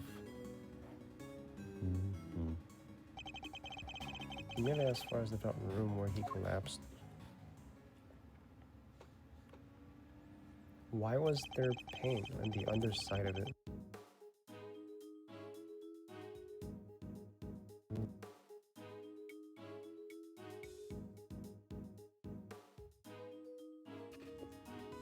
Hello? Alright. So he opened the case and out came the gas, huh? It seems we got there in the end. So what is that liquid on the ground right now? Why the heckadoodle did we want to open the case in the first place? Not sure. In fact, we don't even know what his ultimate goal was. I'm thinking he might have come here for the same reason as United. To check out not the Autumn Wing, but the Winter Wing. You remember, right? I thought this was the Winter Wing when we first got here. Caught you out too, did it? My little Eddie Blumpkin? What the fuck does that mean? I was ever so confused with what with it being where Chili Wink's room was all those years ago. There's even the same little tree in front of the blessed door. Who wouldn't be at all 6s and 7s? What the fuck does that mean? Did everyone involved in the IS-7 incident make the same mistake? I think we need to go and take a look at the Winter Wing. Time to see how quickly I can convince Mr. Winter, I suppose. Eureka! Ladies and gentlemen, I have the answer. Answer to what exactly? The man was going to end up. He was going to commit suicide. Dramatic, exit the stage left. Sort of artsy-fartsy farewell. Have you been listening? At my level, I barely need to listen to a word, and I still understand exactly half of what's going on. Perhaps I can explain a few of the finer details to you later. Winner's prerogative. Winners? Sure. Thanks, Gavel. Thank you indeed. I find it always best to leave things like child wrangling to a professional. In the meantime, don't you have something to tell Mr. Edgeworth and his friends? Yeah, totally forgot. What is it now? I take the liberty of investigating our friend, Pink Pharmacist here. Or rather, I had one of my underlinings do it for me. That's nothing to brag about, you know. Shut up. Can't you see I'm talking? Anyway, let's put a pin in my suicide theory for now, yeah? I have something more important to tell you. It was Miss Delicious who set up the poisonous gas trap. How could you say that? I was greatly saddened to learn of this, Miss Stone. The profession is one dedicated to saving lives, and yet you used your expertise to try to take one. I beg your pudding? How dare you? I did no such thing. Perhaps you could explain, Mr. Winter? I bet I can. Get a load of this. This is Miss Delicious' pharmacist license, and it says right here that she's authorized to handle Infecticide Ultra. The product that we have established contains asphyxion, one of the ingredients of our poisonous gas. It's almost impossible for ordinary people to get hold of this stuff, but Miss Delicious is no ordinary person. She's a card-carrying pharmacist. So just a terrible misunderstanding. That's not all. There was a bottle of Infesticide Ultra in the victim's pocket. What do you know? It's covered in your fingerprints. We know that you and Miss Bound took the victim to the medical room. What better moment to slip the bottle in his pocket? There was only one person on the premises licensed to carry Infecticide Ultra, and that was you, Miss Scone. Furthermore, you're acquainted with Miss Bound, the owner of the gallery, meaning you would have had access to the building and ample opportunity to prep your trap. You don't understand. That Infecticide Ultra was stolen from me. Lying no longer length your sentence, Miss Stone. I'm not lying. It's in my bag somewhere. I'm sure of it. What is she looking for? That's not it. That's not it. That cloth looks similar. Ah, here we go. I knew it was something similar. What is this? There's something written on it, I think. April 1. Complaint filed. Offense. Theft. Item stolen. Infecticide Ultra. 1 bottle. It's a crime report relating to theft. What? See, you silly billies? I told you somebody pinched it off of me a week ago, no less. Like what you mean to say it was not in your possession at any point today? That's exactly what I mean to say. I think the bottle we found might be the one I lost. I always have some in my medicine bag just in case, you know? And I'm supposed to keep my bag locked up tight, but, well, I'd forget my head if it wasn't screwed on. And now, thanks to silly old me, someone's gone and mixed up a cloud of poisonous gas with... He's not gone. I see. But why on earth would you carry such a hazardous substance around with you? Like I said, just in case. You never know when one of them might appear. You mean the ghastly little creatures that run around in people's nice clean kitchens? Type of them? You can just roll up a newspaper and whack one of them. You mean a cockroach? Gavel, what do I do now? Ah, of course. I think perhaps it might be wise to confirm the authenticity of the crime report just to be safe. It can't hurt to verify Miss Goni's story after all. She may be lying to us. Good idea. Alright, I'm gonna give the precinct a call. Don't go anywhere. So, Miss Gunn might not be guilty after all. Indeed, if she really were the one who set up the poisonous gas trap, then I highly doubt she would have used a method that directly implicates her. So who do you think did it, Smiles? Someone with knowledge of the victim's likely behavior, and the time and the means to prepare. 2 factors which point to one very sophisticated person. Who might that be? Who had the means to steal the Infecticide Ultra and dress one room up to look like the other? It can only be her, right? Wait, what is this? No. Take that! Surely, only Miss Bound, the proprietor of these premises, could possibly have prepared in such a way. We need some solid evidence to support such a theory, nonetheless. So it was her, huh? Strange. It's like he already knew. Ew, nice shooting, miser, you know? I might have to make that associate position a permanent deal. That is not what I was hoping for. I'm back with results. The police have confirmed that the theft really was reported and logged, which means we may have been a little hasty with some of our conclusions, team. You mean that every single one of your conclusions proved to be hogwash? No.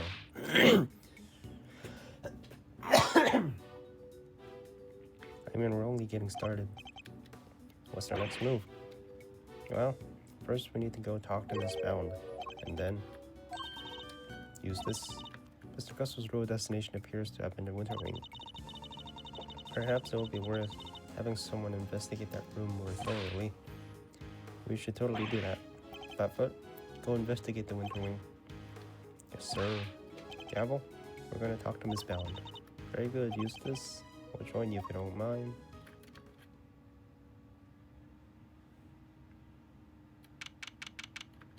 April 2nd, and she said someone stole it yesterday. Alright, you have your orders. Go talk to Bound for me. Hey, Mr. Winter. Weren't we gonna talk with Mr. Bound ourselves? Ms. Bound? Sure, but I thought why not let the guard grunts handle the grunt work, you know? I mean, I could just sit back and wait for the report. A winning strategy. You spoiled little. He's so exhausting. I need a break. Huh? There's something in the fountain. A body? What the fuck? That's Frost.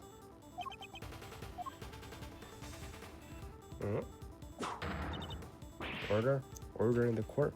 Someone call forensics. Huh? 18 years? I will have order. The ice sculptures in the Winter Wing. What happened to the case 18 years ago? They've all melted.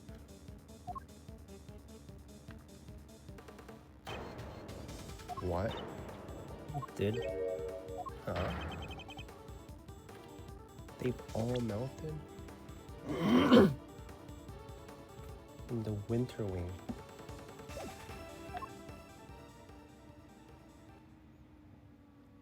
Huh?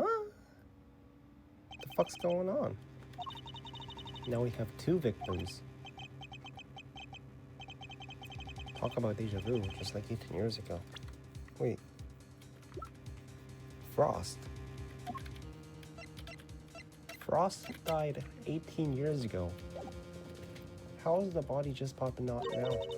Again, this is some weird turn. Same people, same everything. I said before and I'll say it again. This is no coinkydink. You're with me, right? I am. And I think the answer lie in the IS-7 incident itself. In fact, I'm convinced of it.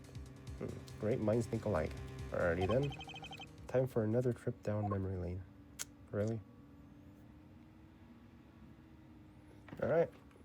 To be continued. This is part 3 now.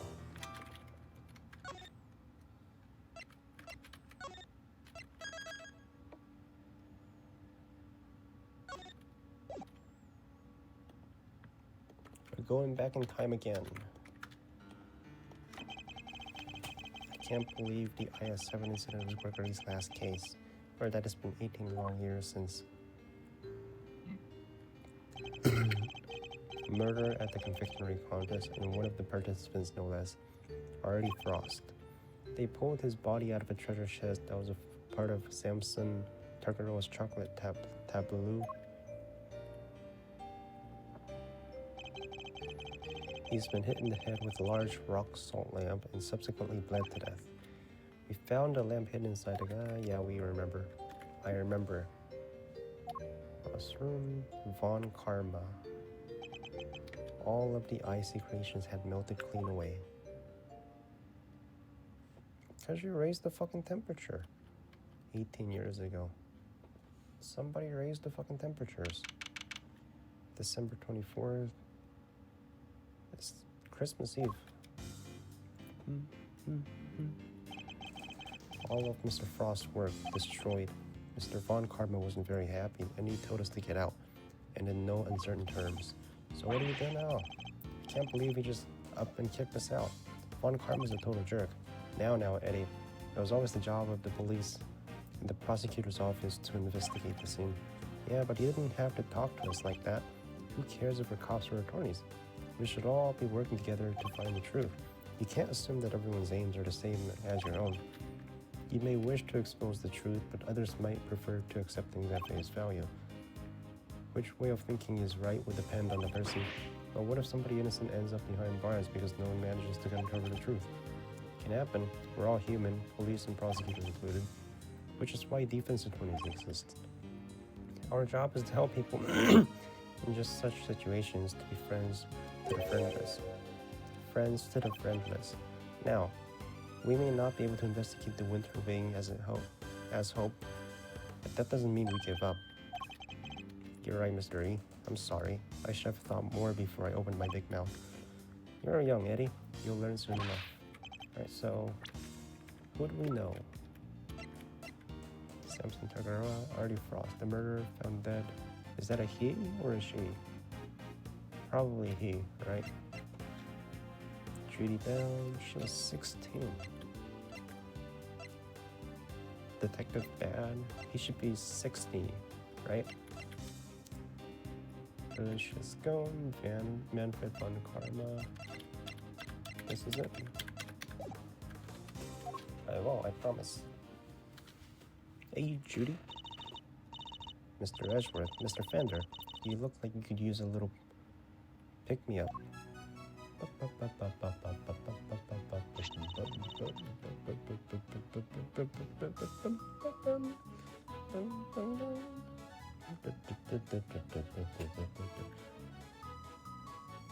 That wasn't Miss Scone's bag.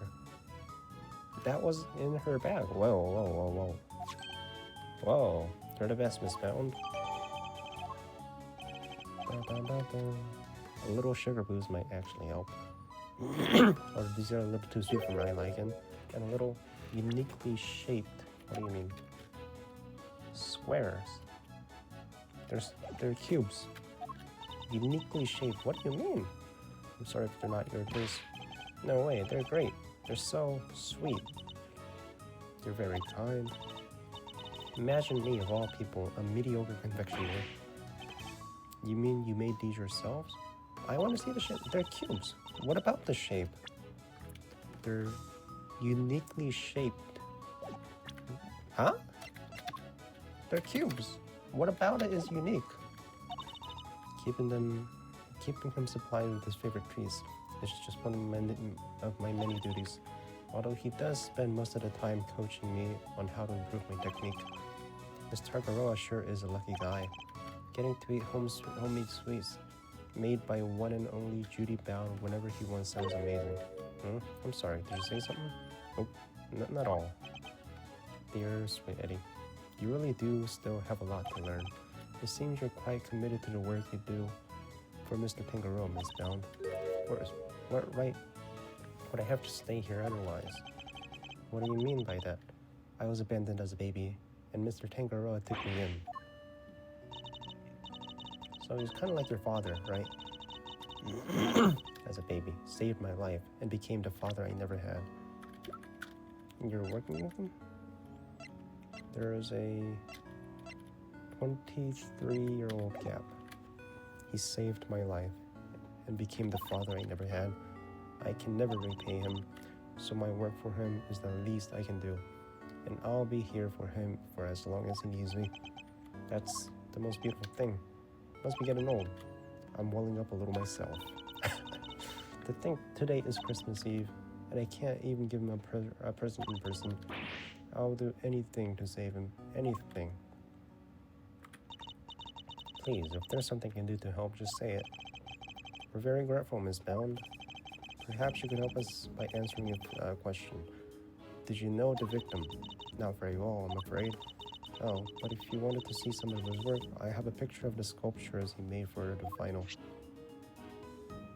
The victim's Frost. They're stunning. Gemini. Aren't they? They think they're masterpieces. Who would have thought you could make such an intricate statues out of flavored ice? Samson the Bird too. Hey, that's Taurus and Gemini, right? I didn't know you were keen on constellations and the zodiac, Eddie. Love it. The stories those stars can tell. Take Gemini, for example. See the lyre? That's what the harp is called. And the arrow and the... Hold up. The lyre doesn't have any strings. Of course it doesn't. Ah. Did he forget to add them? Doesn't sound like something he'd forget. Wait, really? I think you just said you didn't know him very well. Oh, well, he didn't seem like the type. He seems like she got something to hide, too. What you gotta hide? You took this photograph yourself, Miss Bound. Yes, I used this Insta camera here. Develops the picture as soon as you take them. It's so useful. Ah, I'd love to see it in action. Yes, come on, Mr. E. Let's get a shot of both of us. Well, alright then. You'd be ashamed to waste such a good hair day. Ready? Say cheese. Can we see it? Hold on. And the picture is yours to keep, Mr. Fender. My gosh, thank you so much. So there aren't any negatives for us to reference, huh? I assume Mr. Targarel used the same camera during the contest? Yes, you assume correctly. He used it for some work-in-progress pictures of the seascape. And later, to take some photos of the other contestants' works. Didn't you discover the body while judging on the way? Yes, Samson wanted pictures of all the entrance completed rooms, but the film ran out just as he finished photographing Mr. Festival's work. He asked me to go put in a new cartridge. He seems to think he should have been more shots left.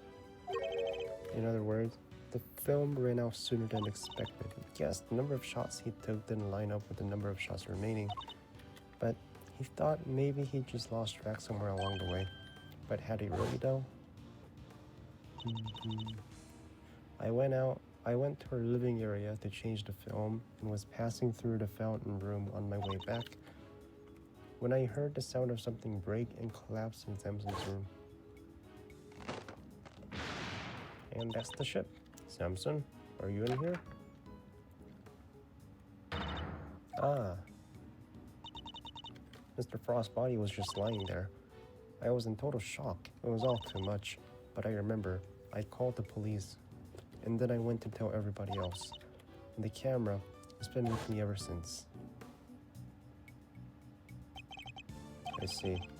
I'd be grateful you could lend us a camera in the picture. Of course, here you go. Thank you. Is that great hair? He did his hair. Mr. Frost.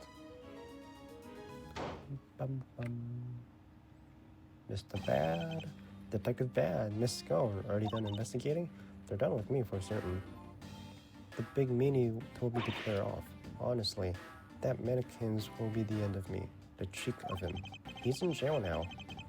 I guess he got rid of the people cleaning up the scene of crime. Did he run off too? Yeah. Von Karma seems to think I'm a nuisance. Can't do things his way with me around. Why would Mr. Von Karma go so far as to exclude his own lead detective? He's trying to cheat, man.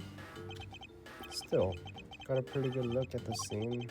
As for Gusto, he's enjoying a nice little chat right now in Frost's room. What about the fact that Miss Bowles said she saw him going in there during the contest? Mr. Gusto went into Mr. Frost's room. That's right, and I have to say, he looked very much like he didn't want to be seen. I don't know what he could have been up to.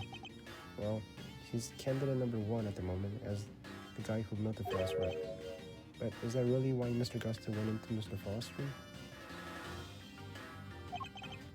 Got a photo of the room right here if you need it. It's all yours. Wait, what? Why would you just give it to us? Do I gotta spell it out for you, kid? I'm offering you guys help. I want the truth about this case to come out.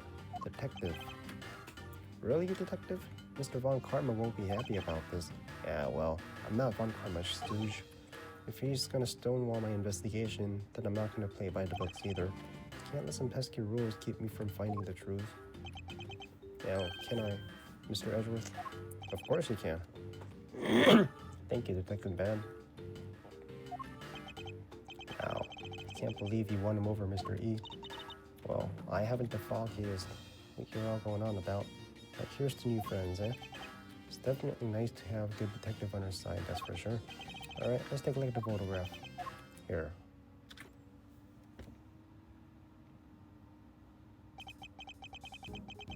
This is what Mr. Frost's room looks right now. Yikes. There's nothing left in his favorite ice sculptures but puddles. The floor appears to be completely covered in a pale blue liquid. Familiar with the photo I borrowed from this panel. I assume that the unplugged power cord has something to do with this. Yeah, once that was out of the socket, the display cases lost power, and up the temperatures went. Looks like they were all connected to the same power strip. Do you have any idea when it was unplugged? Nope, still working on that. Those sculptures were beautiful. What a waste. You can say that again. I should have taken a few more bites out of them while I had the chance. So they taste good? Did they ever? I've never tried ice so scrumptious in all my life. Really? I wish I could have had a bite. Well, scrumptious except for the salty bit, of course. That was unbearable. The harpy thing. Gemini's liar. Wait, that's why you had no strings? Because you ate them? I didn't eat that much, you cheeky little devil. Told you, it was all horrible and salty.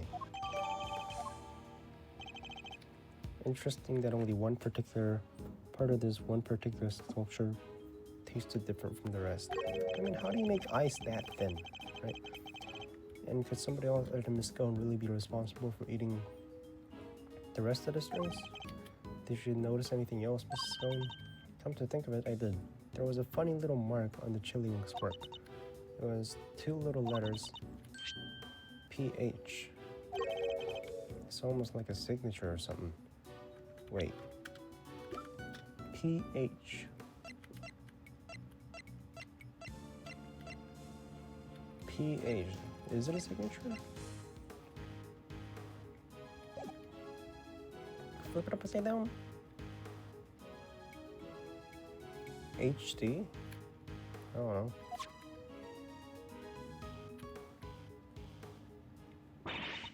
I just knew Mr. Frost wouldn't have made that harp without strings. He's not the type to skip an important detail like that. I hope you don't mind me asking, Miss Bound, but are you certain you didn't know Mr. Frost particularly well? No, barely knew him, I swear. She's sweating.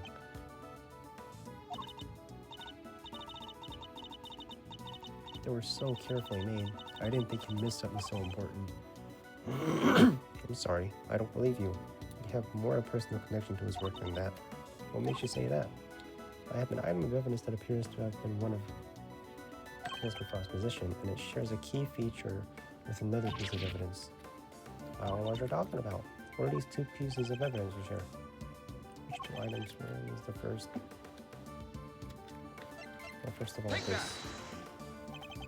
And now the second. Take that!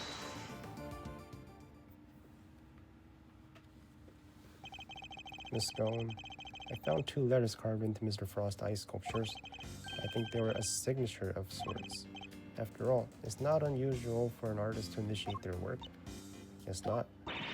That's right there. It's just like you said.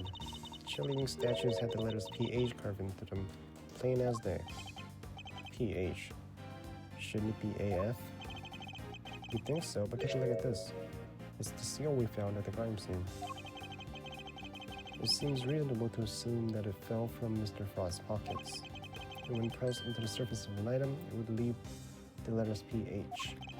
The same pottery mark we see imprinted on the bottom of the pocket of the items in the tea set. The same pottery mark. We have already established that the tea set was the work of the sculptor Paul Halik. Paul Halik, okay. These same letters would mark any item out as a piece of his work. The fact that, a fact of which you are well aware, correct, Miss Bound? Well, yes. Who the fuck is Paul Halik? I know that he always marks his work with initials like that.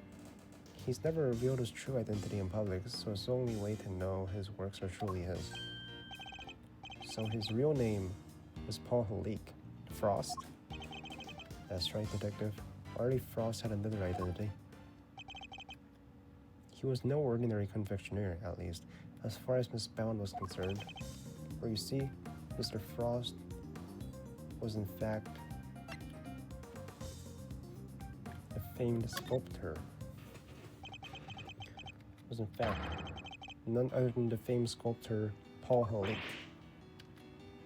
We're the same person. But it's not like the mark's hard to copy though. Anyone who's seen it could fake being him with it. Not exactly conclusive proof that Frost was who you say he was. It was proof enough for Miss Bound. What matters is that she believed it. His true identity will have to be investigated by the good people of the precinct. Alright, I'll have the boys look into it. I should have known I couldn't hide from you, Mr. Ashworth. So you admit, you were aware you were aware of who Mr. Frost really was. I was. When I discovered his body, I saw the seal you found. Don't ask me how, but I just knew straight away that he was my dear Paul Halik. Imagine, his entries in the confectionery contest were his final legacy. A great man like that. And, to be honest, did you enter Mr. Frost's room at any point? What? Why are you asking me that? The photograph is Mr. Frost's room. I'd like to know when it was taken. It must have gotten mixed up with the one Samson took from the other. You have the picture. You said yourself that the camera ran out of film. She took the picture. That you've had charge of the camera since before Mr. Takaroa had the chance to visit Mr. Frost's room. That's how you were able to take pictures when you discovered Mr. Frost's body. I suppose so. This suggests that you took only 2 pictures with the new film, one of Mr. Frost's body and one of his room. But I have a piece of evidence that says so otherwise. You do? Which piece of evidence contradicts the assumption that Miss Bound only took 2 pictures? Taken by Judy.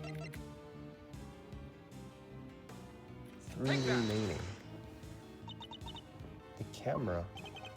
He gave the picture to the body to the police and the picture of Mr. Frost's room to me.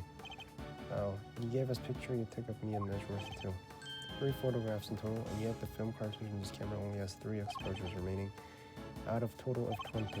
You took more pictures, and I want to know of what. I'll need to see all the photos you took. Perhaps then we'll finally learn what you were really up to. I'm sorry. I confess, I've been lying to you. These are all shots of Frost's room. Looks like you took a picture of his work from every possible angle. And when they were taken, the ice still hadn't melted yet. Wait, don't tell me it was you. It was, at last. I'm pretty sure it was. You are? Why? Well, you see, I'm a huge fan of Mr. Halik's work. I was petrified that they might be ruined, what with the investigation was going on and everything. So I thought I should at least capture the sculptures on film for posterity. And how did that make them melt? I think perhaps I was so intent on getting the perfect photographs that I would have tripped over the power cord without noticing. My mistake? Are you sure? I didn't notice at the time, but well, how could I have been so careless as to cause the loss of final masterpiece? Seems a little convenient to me. I'm not sure I believe it. She tripped over the cord, but she couldn't plug it back in? I'm not in a position to refute it either. I'm sorry. I didn't mean to cause any trouble. Please, don't worry. The important thing is that you told us the truth. She said it. What he said, no hard feelings was found. But you can just plug it back in, right? Picture is yours. Hope it helps. Thanks. You couldn't plug it back in?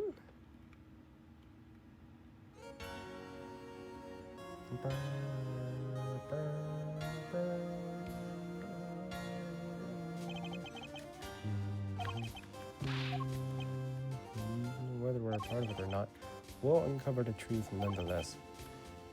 It seems you don't know when to shut up either, but I commend you on your stubbornness. Mr. Von Karma, I'm afraid I'm the one responsible for Mr. Frost's work melting. What? What's the meaning of this? I'm sorry. And to you, Mr. Gusto. No concern of mine. I didn't do anything, and Mr. Von Karma agrees. Nothing at all, Mr. Gusto?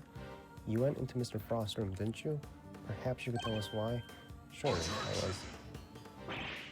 Silence. You are not to give the attorney even the tiniest shred of information. Judy Bound, you're coming with me. I have reason to believe that you are in the compliance of the accused, Samson Taragoa. No, I will be interrogating you personally, so you had better get your story in order. I understand. Wait, please. I'm not done questioning her myself. And you think I care because... Dad, Gusto, and you, Scone. I have questions for all of you, and I expect answers. Fine by me. Oh, you could at least ask nicely, mannequins.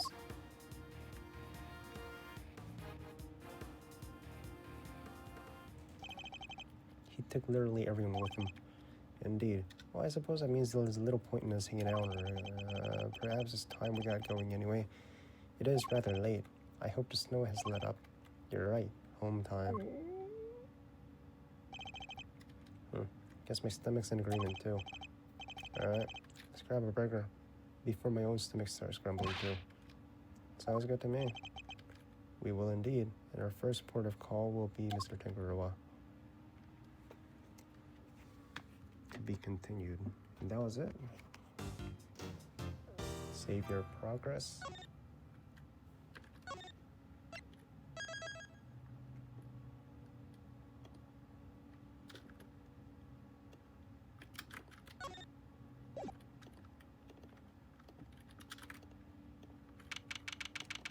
December 25th.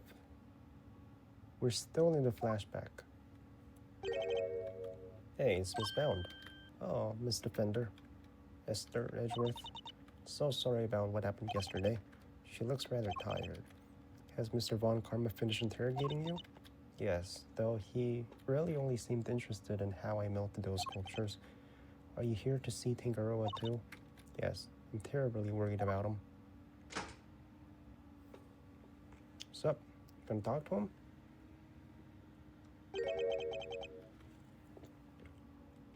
What are you doing back there? Oh, just happened to be there. I'll be heading back to the scene room.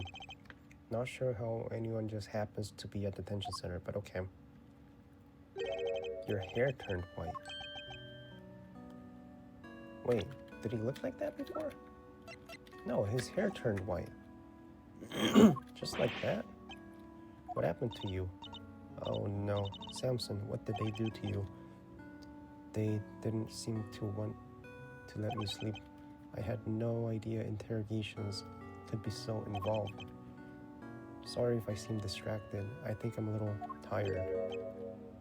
They're not letting you sleep.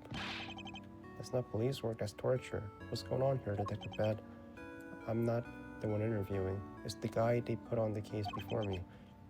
I like Von Karma's method about just as much as you do, which is why I'm doing what I can to help. It was Detective Bad who got me out of here.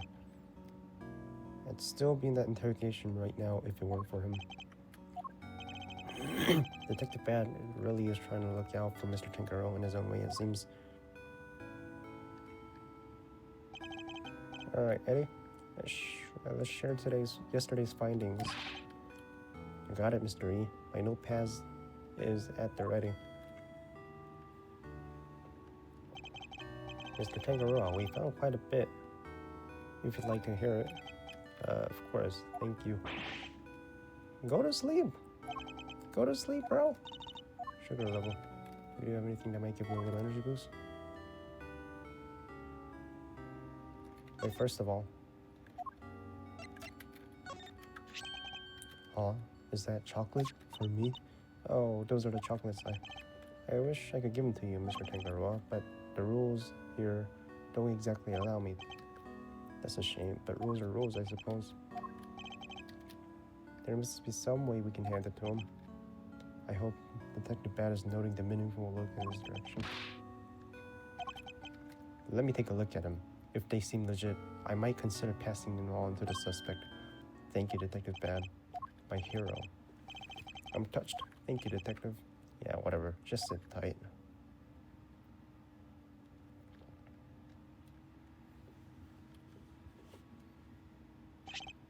Here. You don't know how much this means to me. Yeah, keep it down, will ya? For both of our sakes. Of course, Detective, I wouldn't wish to put your livelihood at risk. Now, to somebody's treats. Detective, I apologize for putting you in a tight spot. I didn't do it for you. It was my call. You're not such a bad guy after all. Oh, the sweetness. Were they your handiwork, Judy? Yes. How were they?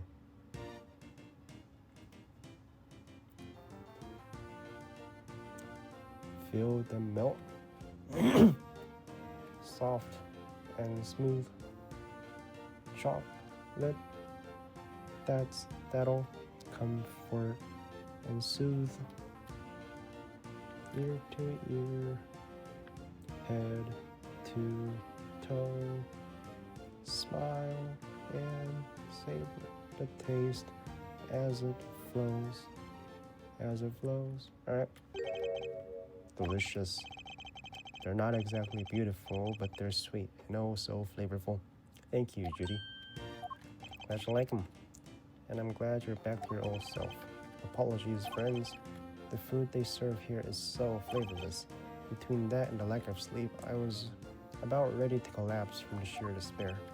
Wow, the food here really is that bad? Just the usual French fries, ham sandwich, stuff like that. Yes, and yet I couldn't taste the thing. What? Does he not have taste buds? Anyway, I'm heading back to the scene. Before you go, detective, do you have any new information to share? Yeah, you were right about the victim's identity. Paul Halleck.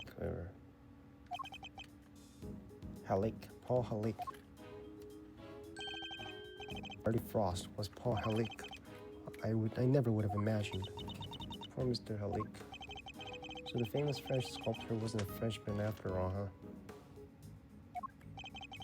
This all would certainly explain why Mr. Halleck was such a reclusive and refused to show his face in public. He was busy working on his greatest masterpiece, apparently a bunch of Zodiac statues. Guess he'll never finish them now. He never finished his greatest masterpiece. Seems like he was making statues for each season, but he never got around to the winter constellations. Winter constellations? It means Taurus and Gemini? The two he made as revised would have completed the set. Yeah, and now they're nothing but puddles. What a bummer. I'm sorry. I wasn't blaming you. One last thing. Seems he had himself a bit of a spending habit when it came to his work. Every statue cost him millions to make, which means he was always strapped for cash. We're checking to see if there's any chance someone called in a debt. I guess not even famous artists are safe from money problems. Do you have any idea why he entered the confectionery contest? None. Guy didn't even tell his family. I see. Alright, I gotta get going. I'll go fetch another guard, but I can't be hanging around here any longer. Understood. We'll see you again shortly.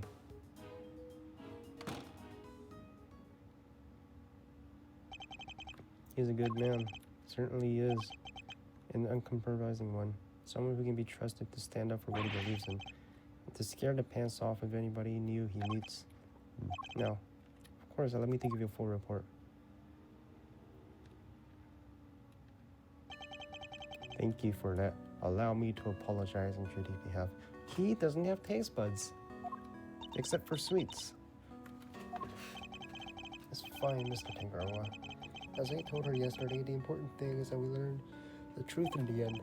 Now, would you mind if I ask you a question or two? By all means, I'll gladly share all I can. Contestants. What can you tell me about the final part? Let's see. Mr. Stone, I loved her design concept. Unfortunately, her entry was in violation of the rules, so I had to disqualify her. Mr. Gusso's creations were perfect balance of flavor and design, at least up through the semi-final, but disappointingly, his entry for the final was subpar in both counts. And there was actually something a little unusual about his entry for the semi-finals as well. It tasted identical to Mr. Frost, so he was copying him. He's a copycat, right? They may have looked different, but I could have sworn I was eating the same thing. And what exactly did his work look like? There should be a photograph back at my mansion. I'll show it to you later. Much appreciated, Miss Bound. But Mr. Frost's entry for the finals, that was truly sublime. So you were able to finish judging? Even though his body has been discovered in the meantime? Yes, I wasn't aware of what happened until after I've completed my assignment. Mr. Frost wasn't in his room when I visited, so I took the liberty of sampling a bit. Part of the liar I played. That was you! He can't taste salt. I never tasted anything like it. It was like a dream. I was so moved that I burst into a song. I'm sorry, but are you saying the liar tasted good? I'd like to hear more about that if you don't mind. You're quite sure that the liar tasted when you sampled Mr. Frostwork? I'm certain of it. It was part of the Gemini sculpture, which was the only sculpture in that display case. Mr. Tangaroa, would you mind taking a look at this photograph for me? So, the part you tried was a liar. The one shown here without any strings. Oh, there were strings originally. That was the part I ate. So the strings were missing because Tangaroa ate them all, and he enjoyed them? Scone told us she ate a part of the liar as well, but she said it was far too salty for her to finish. Then it's true. The truth is, I've suspected for a while that there might be something wrong with my sense of taste. Something wrong? There's a taste disorder characterized by an inability to detect salty flavors, and I suspect I've been suffering from it. I eat so many sweet food on a daily basis that it took a while for me to even notice, but there's no denying it now. That would explain why the food here seems so bland to him. What? But your taste buds are your livelihood. Even if there were some long-term treatment options, I highly doubt a total cure for your condition exists. Nevertheless, you should put in a request to the police for a proper evaluation. That won't be necessary. I have a recipe to cure back at my mansion. You do? I do. You can take a look at it for yourself. Huh? So you suspected it, and then you made a cure for it? Samson, you can't show that recipe to just anybody. Judy, Mr. Edgeworth is hardly just anybody. He's my attorney, and I have no secrets from him. Yes, you're right, of course. That is where you wish. What on earth is the secret recipe for a miracle cure that they've been hiding? Oh, is it the thing that got stolen from Miss Scone? The hydroxide something? The white stuff, right? Mixed with red and mixed I forgot what it was called. Suffixion? Suffixion. Judy? Yes, Samson?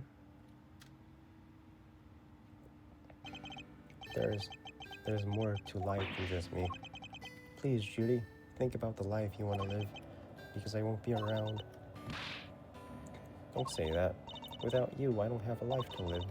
I'll be waiting right here at that mansion until you come home. Now, if you'll excuse me. The mansion. Back at the mansion.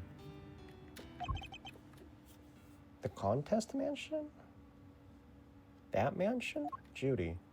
Or is there a separate mansion? Whoa, she seemed really upset. I thought I saw tears in her eyes. Why'd you even say all that to her? Because I worry about her. She can't keep putting my needs ahead of her own. What do you mean? The Halak collection, the candy making, it's all because she thinks these things will make me happy. She never thinks about what she wants, what she likes. I just want her to be her own person and choose her own destiny. The last thing I want for her is to miss out on all that life has to offer because of me. I guess it makes sense. He really does see her as his own child. What parent wouldn't want their child to walk his own path? And what parent wouldn't do everything they could to protect them? Most parents are pretty competitive with their with their kids. I know exactly how it feels in this moment. I think I've asked of you everything I can for now, Mr. Tangaroa. You should be getting back to the scene of the crime. You're leaving? I see. I suppose I'll be going back to the interrogation room for another session. Yes, we'll have to do something about that. You'll speak to the police for me? That too, but I'll be putting something else into place as well. An ace up our sleeve for when the time comes. I look forward to learning more. I'm counting on you, Mr. Edgeworth. We'll be back to brief you, Mr. Tangaroa, every day. And Judy too. Thank you, Eddie. I'll look forward to it. Mr. Tangaroa, your interrogator will do everything in his power to extract a confession from you. I hate to see an innocent man suffer like this. But please, you have to do everything you can to hold out. If you can't, Mr. Von Karma will use that confession against you for as long as this case lasts. And it will make it that much harder for me to save you. I understand, and I'll try. I won't give up until you're out of there, Mr. Tangaroa. You have my word at that. This case is interesting, isn't it?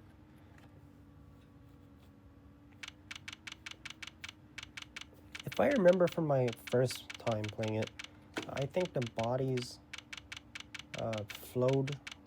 I think the body flowed down one of these bridges, right? The waterways. What's up with water? Detective Bad, thank you for what you did earlier. Yeah, thanks a ton.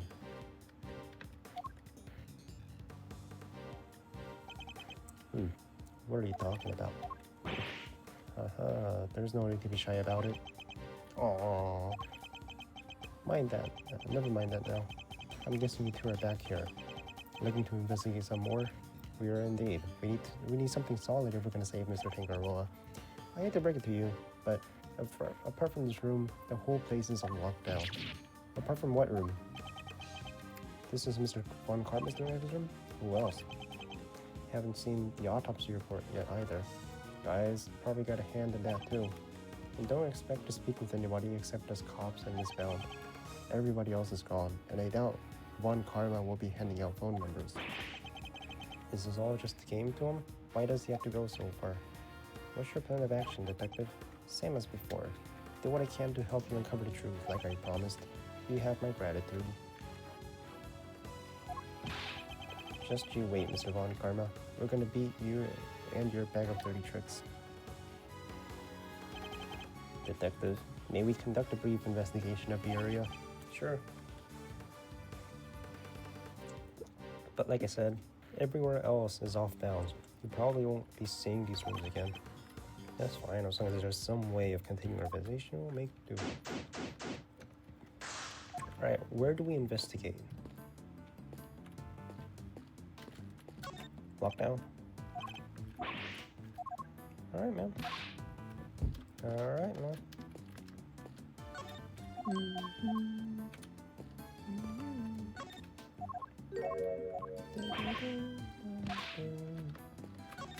Oh, already seen it.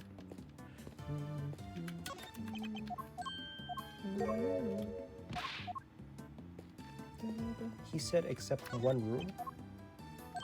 And to the right.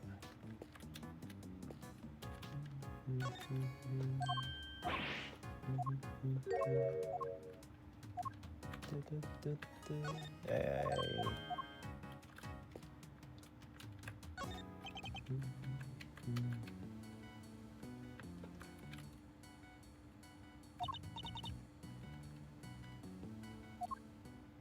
Huh?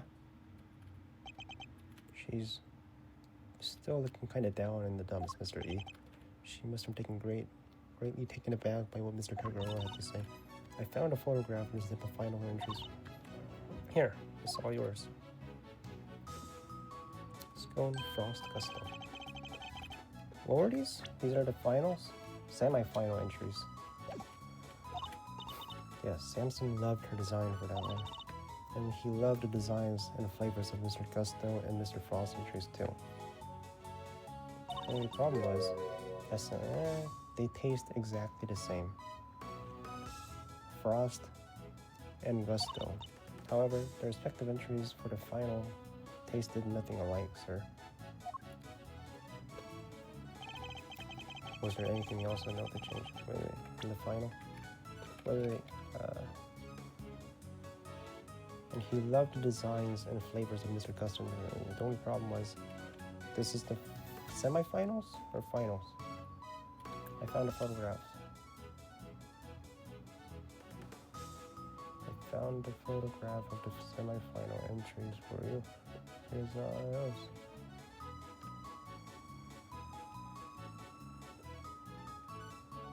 However, the respective entry for the final tasted nothing alike. Alright, so just for the semifinals, they were the same. Nothing major, but I guess there was one thing. Mr. Costa's son was always here with him throughout the contest, but he was nowhere to be seen. Oh, the kid with the horn, right? The cow kid. Why would his son come home and hang out at the contest? You're sure you're happy for us to keep hold of this? Of course, I hope it helps with your investigation. Semi-final entries. Oh, and I also have a book containing the recipe for the cure. We've seen this book. We've seen the book. Huh? It was the chocolate frame. That's right, he put it on display so that everybody could see the grand prize. What? The cure is in the ultimate cookbook. So it's not a book of recipe. No, we told the contestants, of course, but I guess nobody told you yet. So the contestants all knew what the ultimate cookbook was the whole time. A book containing formulas for creating a cure for taste disorders and other chemical pharmaceuticals. I'd like to hear more about the cookbook if you don't mind, Miss Bound. So if I understand correctly, the Ultimate Cookbook is actually a collection of recipes for different medicines. Exactly, or rather, totally new medications that haven't made it to the market yet, to be precise. To the right buyer, a pharmaceutical company, for example, it would be worth a fortune. That's why Miss Scone wasn't in it.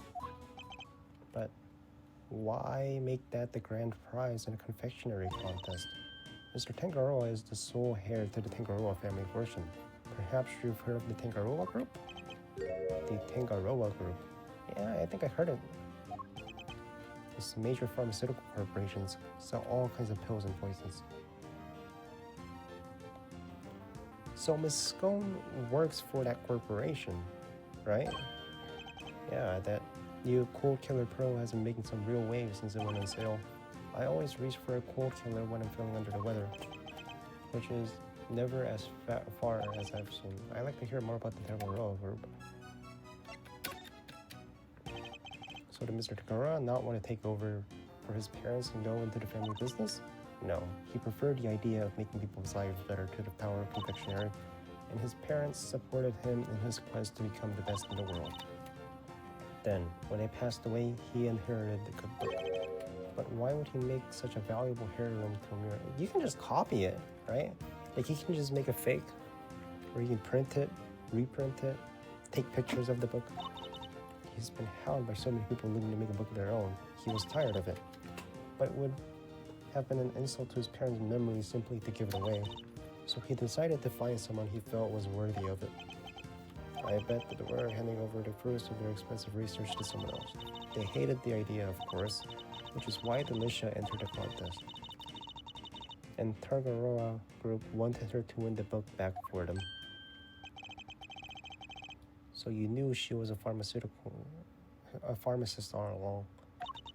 Yes, not only that, I told her how to appeal to Samson's taste. I tried to help her win. But why? I wanted to protect Samson by protecting the Tangaroa Group.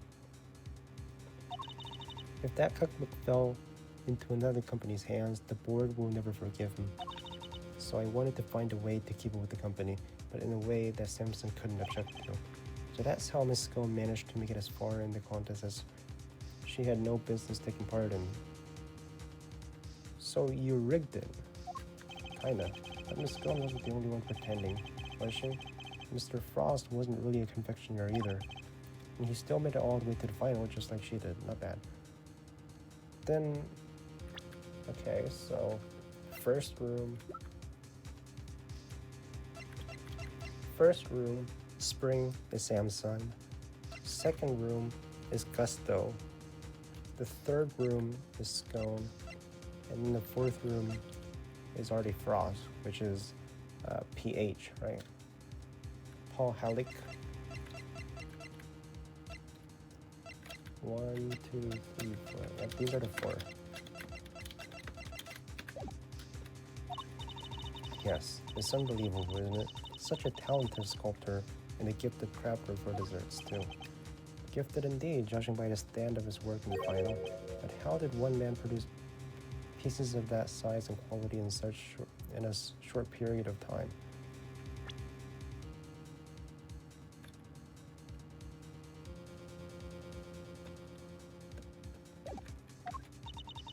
I'm not sure I have much more to tell you, but if there's anything else, I'd be happy to. She's certainly very keen to ensure that she does all she can for Mr. Tangaroa. I could certainly use a cup of tea you made for us yesterday if you don't mind. I think you know, I'll have some too, Miss Bound. How could I refuse? You know, I think that cheered her up a little.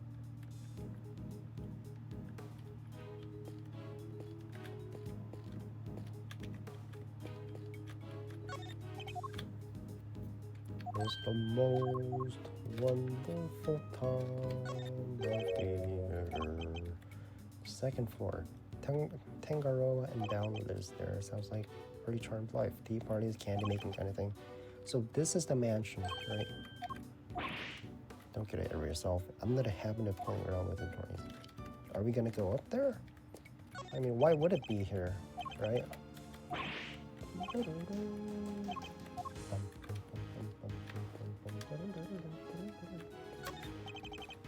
Santa Claus statue made of candy.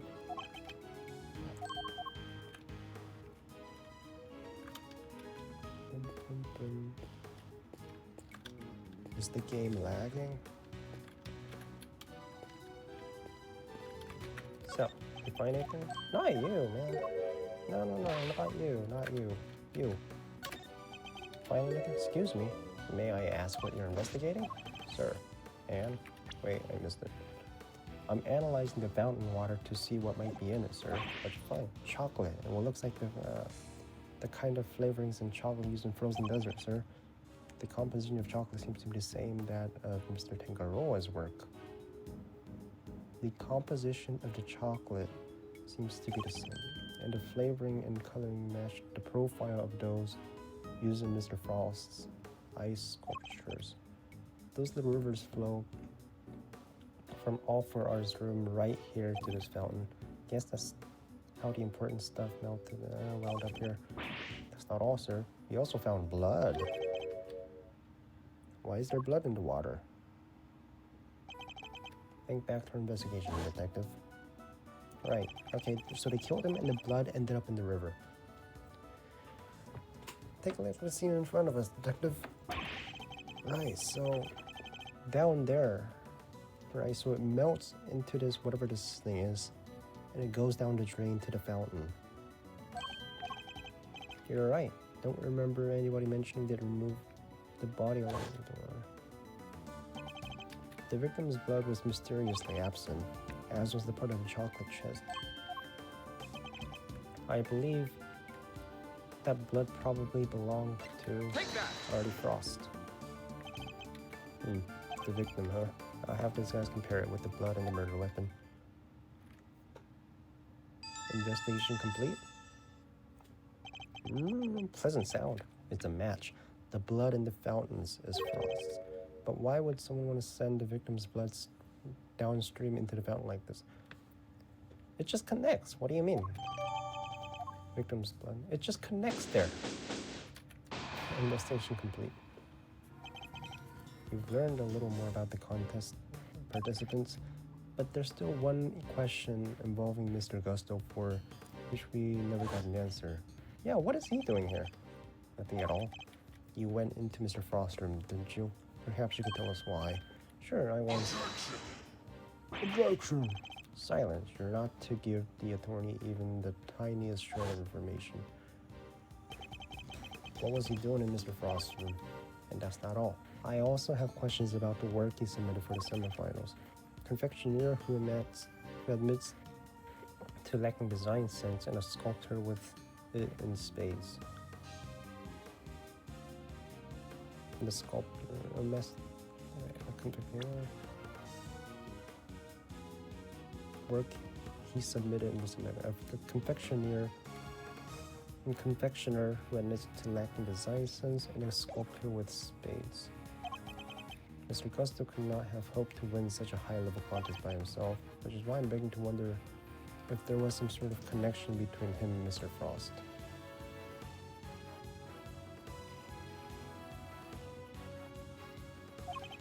Detective, I need to ask Mr. Gusto a few more questions. His story doesn't add up. Me neither. We need to figure out how to get in touch. Oh, do you now? Von Karma. Sup. What you gonna do this time?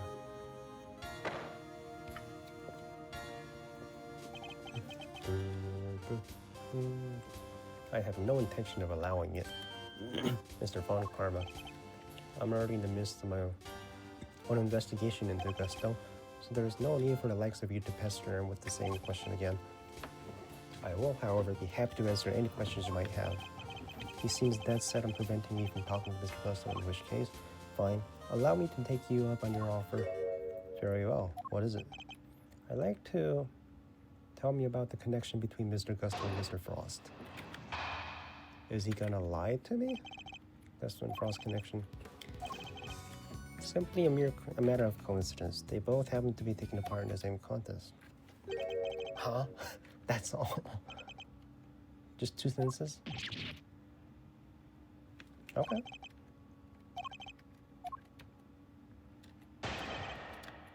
Alright. That makes it easy, actually. Hold it. Let's just press.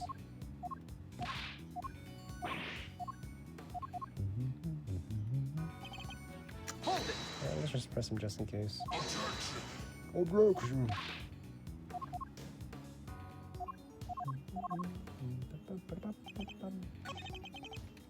Matter of coincidence, but they taste exactly the same. Frost and Gustos, right? Objection. Objection! I wonder if you could look at the 2 confections in the foreground for me, Mr. Von Karma. They're made for the contest semifinals. Both of them are exquisitely crafted, wouldn't you agree? Get to the point. As the nameplate suggests, these were Mr. Gusto and Mr. Frost's entries. Mr. Gusto told us that confectionery design was far from his strong suit. And yet, his work in this picture is just as good as Mr. Frost. Exactly as good, in fact. We learned from another witness that their 2 entries also tasted exactly the same. What are you suggesting? I don't know. I don't know either. Helping each other. Oh, okay. Let's take a closer look, shall we? While at first glance, these 2 may appear to be superficially different, it soon becomes apparent that there are significant similarities in how they were put together. They are made of the same ingredients, taste the same, and share similar design aesthetics. This picture is proof that the 2 were working together. You figured out that much. I suppose there's little point in denying it. Alright. He knew all along they were cooperating, but I'll warn you, none of what you're about to hear will be to your advantage. Alright. Show me, what you got? Let me confirm what you seem too desperate to prove. Mr. Gusto and Frost were indeed working together. Gusto spelled out the details of his relationship to Frost during his questioning last night.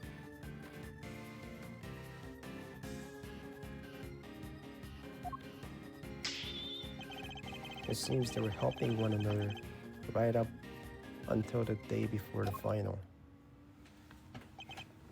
So, you knew that the two were cooperating.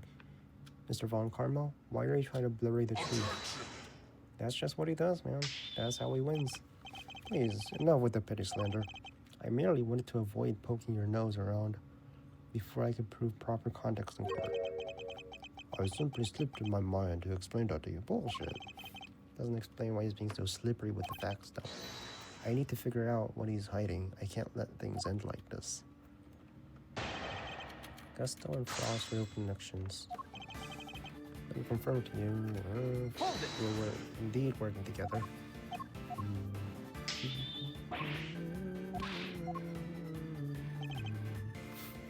Hold it.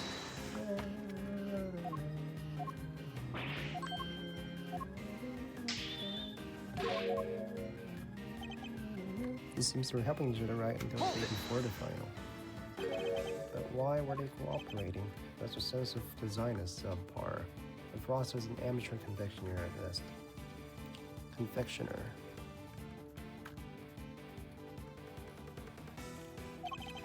Neither of them stood a chance of making it through the contest alone. So what was their endgame? Why cooperate only until the day before the finals? Gusto claims to have ended the scheme. Allegedly, he wanted to win the final on his own merits. His one and only goal really was to be crowned the world's best confectioner, and his pride would not allow him to do so with the help of another. Cheaters can only ever win hollow victories, I guess. I was under the impression that their collaboration had only lasted through the semifinals, but I'm starting to think it might have lasted up through the final itself. Mr. Von Karma, I'd like to ask you some more about how long they worked together, if you don't mind. If you must. The two cooperated until the day before the final and decided to compete on their own merits. You really believe that they were cooperating until the day before the finals and then just simply stopped? That seems a little strange to me, wouldn't you agree? I have told you the truth. Whether you find it strange is not my concern. Which means there must be a reason to do that. Based on his assessment, other than this entry for the final was the clear winner. Which means that he must have been working with Mr. Gusto, right? That's precisely what I was thinking. There must have been some evidence that proves they were cooperating in the finals.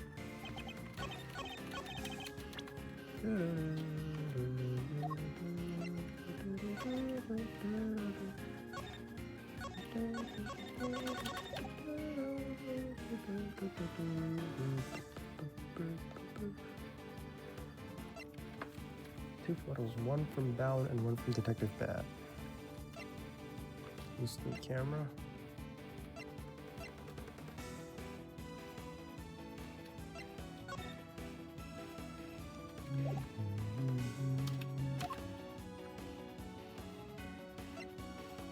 Notes about the crime scene, police.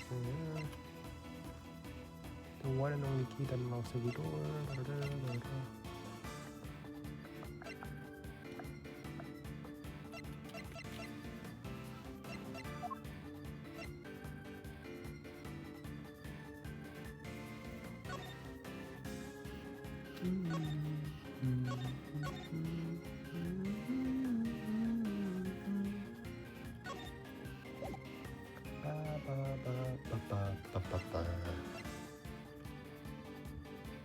The two cooperated until the day before the final.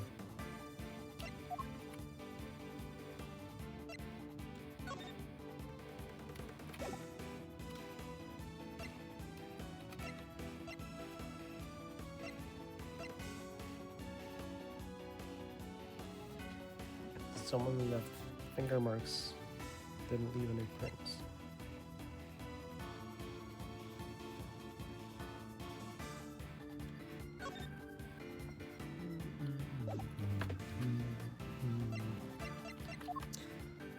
It's gotta be this, right? Mr. Frost's room? Semi-final entries. Frost goes for different designs, but even semi-final entries. Day before the finals, I'm just gonna think. Yeah, can we get a picture of Gusto's room? It looks like this, right?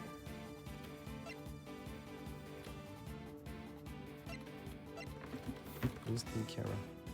A new phone country has 20 exposures, but there are 3 many. Can we get the pictures? Infections, then the fall. Objection! Right, no.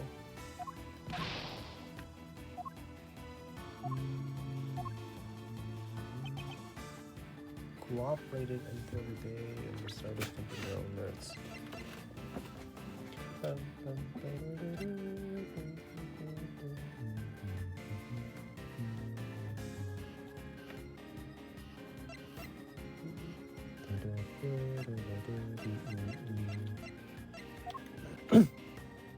We found Gusto in Frost's room, right?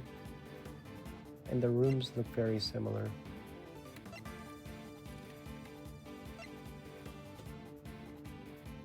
Different designs, but here's the same. Is there a second picture?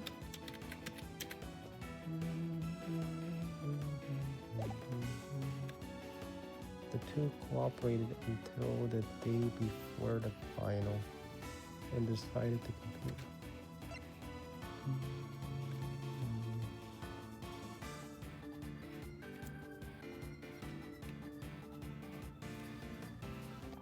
All sculptures were scrumptious except for Liar, which was salty.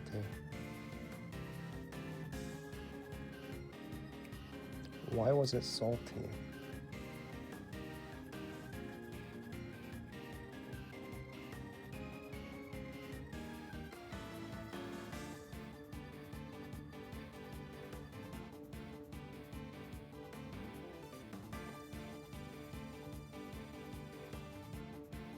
Objection! Aha, that's why. Because he helped them out. They weren't working together? Why was it salty though? The scone is in the record having described Mr. Frost's creation as scrumptious. Mr. Frost's creations as scrumptious, and while he was certainly skilled, I doubt that he could have been a world-class confectioner overnight. It seems far more likely to me that he and Mr. Gusto were still cooperating. Objection! How many times have I explained this to you? Assertions require proof, and one person's entirely subjective statement is not proof of anything. Besides, even amateurs can occasionally make delicious food. Perhaps Frost was simply lucky. My wife, for example, is an amateur whose cooking puts first-class chefs to shame. How is that not an entirely subjective statement? Furthermore, you are ignoring another crucial fact, and another crucial part of the pharmacist's testimony, namely that she described some of Frost's work as having been unbearably salty. In other words, your evidence actually shows that Frost failed to produce the perfect confectionery. What do you mean? They worked together. No more objections, I take it. There must be some way to prove that Gusto and Frost were still collaborating. Ms. Reed, there's still some on my mind. Mr. Frost's entries for finals, wouldn't it have taken a while to make? I would imagine so. Making flavored water, freezing it all, and then carving 2 whole sculptures? Could he really have done that and helped Mr. Gusto with his work? If it was me, I'd have barely gotten as far as setting the flavored water up to freeze part. I just can't see how Mr. Frost could have pulled it off.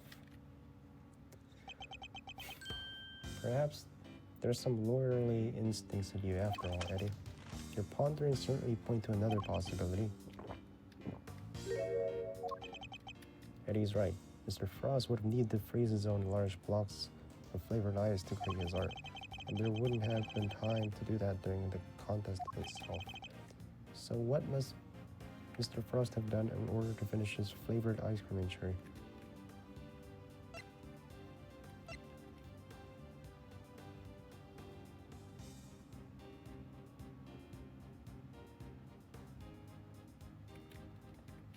Make the ice the day before the final. He must have made the flavored ice the day before. Then all he would have to do was sculpt it. What are you muttering about now? Oh, I'm sorry. Just realized something. I realized that you're correct. What? Mr. E. Oh, accepting defeat at last, are we? Yeah.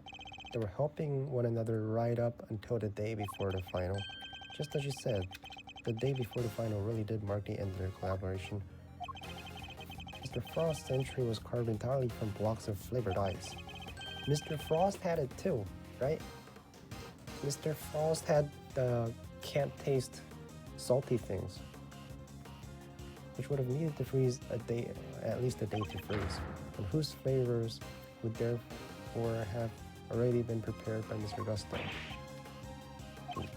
Yes, which lines up perfectly what Gusto told me, that he helped Frost until the day before the final. In that case, why didn't Mr. Frost reciprocate and help Mr. Gusto in return? I can hardly be expected to read the minds of the dead. Perhaps not, but I imagine Mr. Gusto could tell us. Why don't you let us speak? How dare you call my methods into question? That's not my intention. I just don't understand why you would obstruct a perfectly valid line of inquiry. Give me one reason why you're keeping Mr. Gusto from me. One reason? Certainly. The how and why of Frost and Gusto's collaboration have absolutely no bearing on this case. How can you possibly say that with any certainty? If the relationship had broken down for some reason, that would very well have been the motive behind the murder. Could it indeed? And why did Gusto himself tell me all about it? Why did the man you seem so keen on accusing share the details of his collaboration with the prosecution? Please tell me you have some proof to back up your preposterous suspicion this time. Mr. Gusto only acted suspiciously one time that we know of. And I imagine Mr. Von Karma is exactly aware of what that suspicious action was, which means this is probably a trap. Well, cat at your door, but even if it was a trap, can't back down now. Mr. Gusto stepped into Mr. Frost's room, and we still don't know why. The fact alone is reason enough to suspect them. If that's your only concern, then allow me to clear it up for you. I knew it. It was a trap. I was saving this for the trial, but consider it a taste of things to come. Plus, I'd hate for the proceedings to drag on because of your needless interjections. Here, take a look at this. Oh. That's...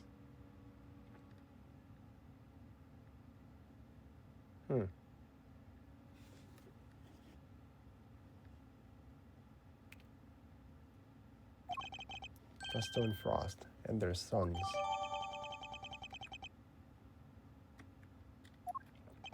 Who are they now? Gusto snuck into Frost's room in order to retrieve his photograph. But why? It seems their son attended the same elementary school. Gusto was concerned that the fact of Mr. Frost and his acquaintance might place him under undue suspicion. A concern that you have just proved was entirely well-founded. Yeah. Gusto's actions make perfect sense, and you have given me no reason to believe otherwise. No.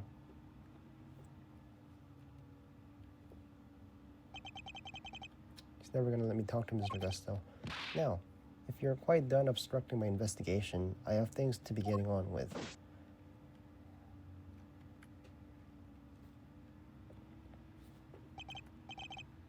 No, that jerk.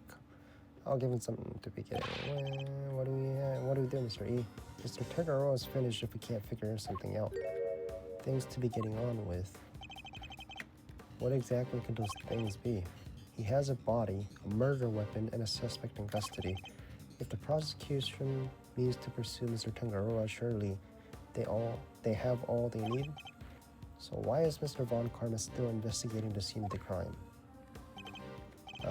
Something on your mind, Mr. E?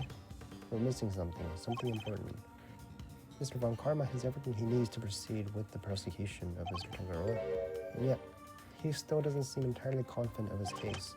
If he was, why refuse to share information with Detective Bad? Who else? Haven't seen the autopsy report yet either. You guys probably got a hand. 24 hours post-murder and there's still no autopsy report.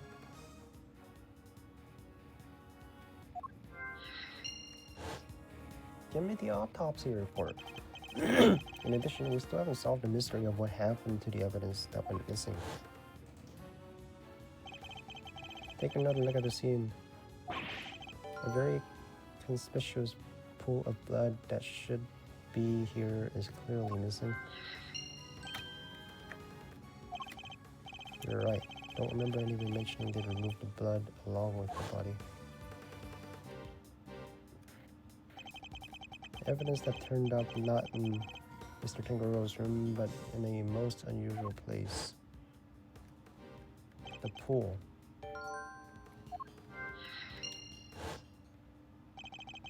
So there were no traces of Mr. Frost's blood left in Mr. Tangaroa's room, yet we found some in the fountain instead. Why?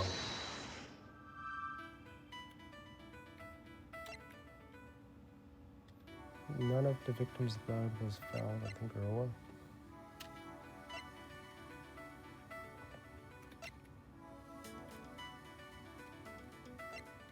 It flowed into the fountain? Is that... I mean, obviously. But is that it? That's it, really? Because it ended up in the fountain. It flowed. Traces of it showed up in the...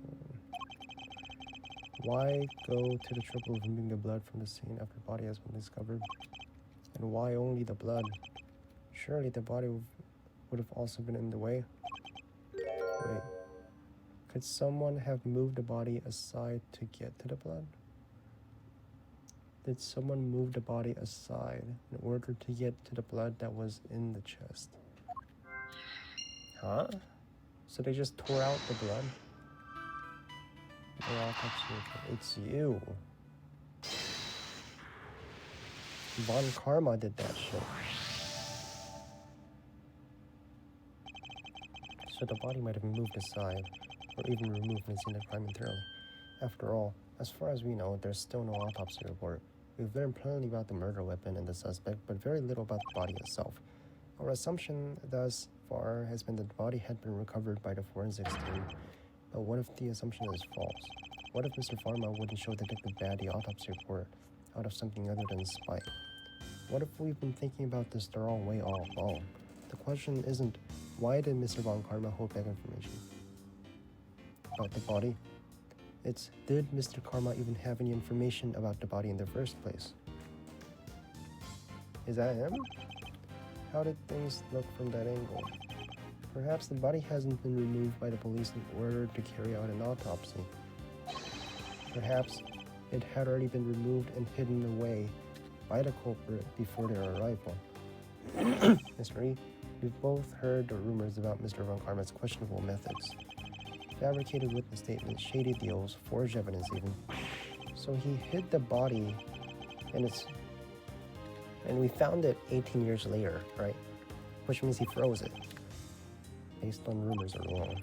Even Mr. Von Karma. I've tried my best to not let my computer's consider colors interact with them. Nonetheless, it appears he may indeed be willing to twist the truth to his own hands. Twist the truth? You mean he's been playing dirty? I fear he may have been, and still is. And I'm not allowed to let him get away with it.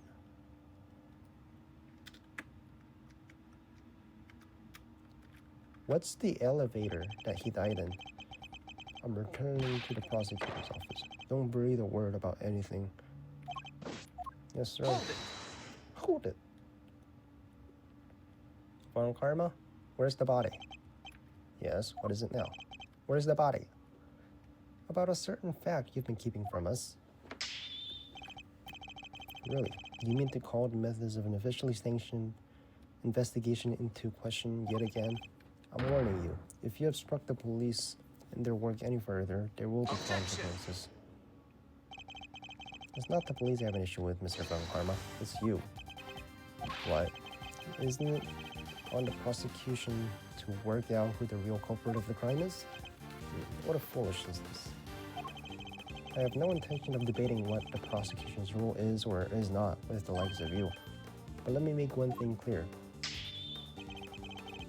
My job is to identify suspects and ensure that every last one of them is convicted at all costs. Believe me when I say I leave absolutely no room for doubt when I present my perfect, unassailable cases. Objection! How far would you go for your perfect cases? Would you create facts out of a whole cloth, perhaps? And as I thought, you had outdone yourself already. But now you intend to accuse me of fabricating evidence. I do. Because it is why you've done nothing but hinder Detective Bad from doing his job at every turn. What are you talking about? You didn't shut him out of the investigation because you wanted to keep an eye out on us. You did it to stop us from finding out that you don't have the body. Why? He doesn't have the body? Ridiculous. You're cluttering at straws. I will tolerate no more of your preposterous slander. Then allow us to examine it. Prove me wrong if you can. I'm afraid you'll have to try a little harder than that. I'm under no obligation whatsoever to prove your baseless accusation one way or another. Objection! Where's the autopsy report? You've seen for yourself, a piece of bloody chocolate is missing from the scene of the crime. Why did it disappear? And where did it go? Why does it matter? Some blood went missing from the chest where his body was found. So what? So what indeed? That's precisely my question. If the body was still at the scene when the police got here, removing the body would accomplish nothing. However, let us suppose for a moment that the body was not. If somebody had wanted to erase any trace of what had happened in that room, then it all makes sense. What is this petty obsession with the bloodstain? But since it's so important to you, why don't you tell me where you believe it is then? Of course, after all, evidence is everything. I believe this should back up my theory entirely. Where the blood from his room went.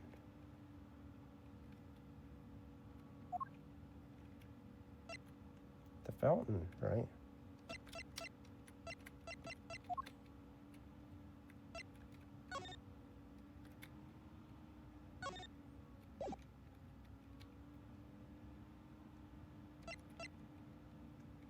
The fountain, obviously.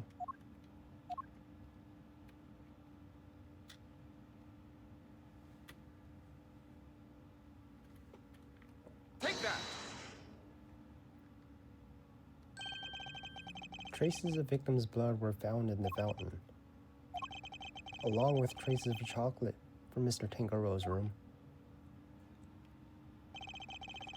I believe the missing piece of blood-stained chocolate was dumped into the stream that flows into the fountain, which strongly points towards one certain fact. Someone purposely disposed of the blood after the body has been moved. I thought it melted. I thought that the blood melted the chocolate and it flowed into the fountain, right? Where the fuck is the fountain? Is it underneath? Where did you find the body? You didn't find it, did you? Answer me. Where do you get your hands on that kind of evidence? You have neither the authority nor the means to carry out that kind of analysis on the fountain water. No, but I do. Curse you, man. You've been a thorn in my side from the moment you were assigned. Well, no longer. As of now, you are officially off the case. I was barely on it in the first place. Mr. Von Karma, you still haven't answered the question. Will you admit to it? Will you confirm that the body was even recovered? So it wasn't recovered. Then who took this photo?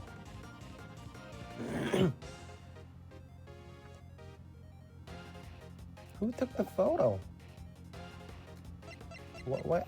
How did the photo get taken? It's really quite a claim, you know. And one for which you'll never find any proof for, I'm afraid. What must I do to get an answer out of him? Now, if you don't mind, I have given you quite enough of my precious time already. I look forward to destroying you in court, Gregory Edgeworth. Your precious logic and theories won't save you then. Nothing will. And he just disappears like that. Your methods will be your undoing.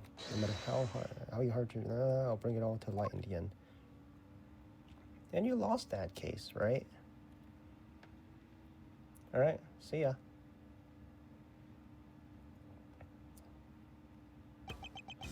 Forgive me, detective.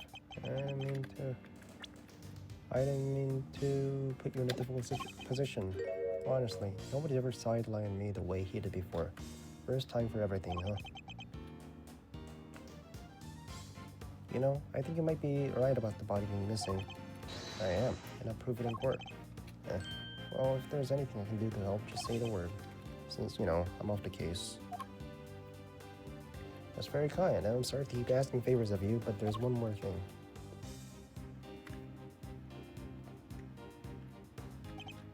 Hey, what are you guys whispering about? Come on, let me in on the secret. Alright, Eddie. The detective and I were arranging a little insurance for the trial. I think we have enough to see Mr. Tangaroa acquitted, but I prefer to have an ace in the hole just in case. And what is it? You'll find out. Wait, what? You're letting me join you? Of course I am. You are my assistant after all. I'll be more than that by next year. I'll be a full-fledged attorney, you know. We can take on Mr. Von Karma together. Indeed. Though I'm hoping that we'll have freed Mr. Tangaroa by then. But if we're up against Mr. Von Karma, I guess we can't rule out the possibility that this might take some time, right? Can't allow Mr. Tangaroa to remain in prison for a crime he didn't commit. And we won't. I'll expose Mr. Von Karma's life as it's the last thing we do.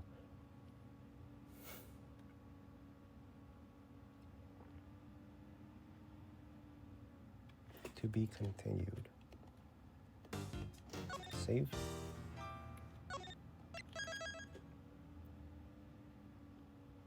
Okay.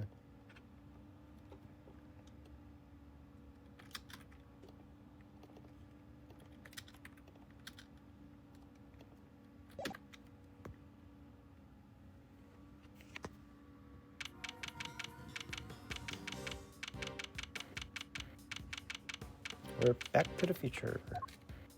Alright, so the body was found. What was it doing all this time? That's pretty much how things went down. Those are the facts of IS-7 as far as I'm concerned. I'm finally learning the truth about my father's last case. So what happened to the trial? Well, we lost. Von Karma did a real number on us. So he's still in jail. Oh, we could prove it alright. He had a decent little pile of evidence in our favor. The problem was, we underestimated Von Karma. He fought even dirtier than we feared. I can imagine. Secure a conviction at all costs. That was always his guiding principle. And yeah, ain't that the truth? Anywho, the trial dragged on and on, the whole thing took about a year in the end. I'll never forget the day verdict came down, December 28th that following year. It's April now, so, oh mama, we're talking over 17 years ago. Time sure does fly, huh? December 28th. It was there that day, 17 years ago, sitting in the courtroom gallery. Just before the trial got started, Gregory noticed that Samson was looking even worse than usual. Turns out, poor guy reached his limit. It was so bad, he even said he wanted to be found guilty. Wait, you mean they forced a confession out of him? Yeah, but Von Karma got what he's been pushing for from the very beginning. And when Gregory tried to drop the bombshell about there being a body to speak of,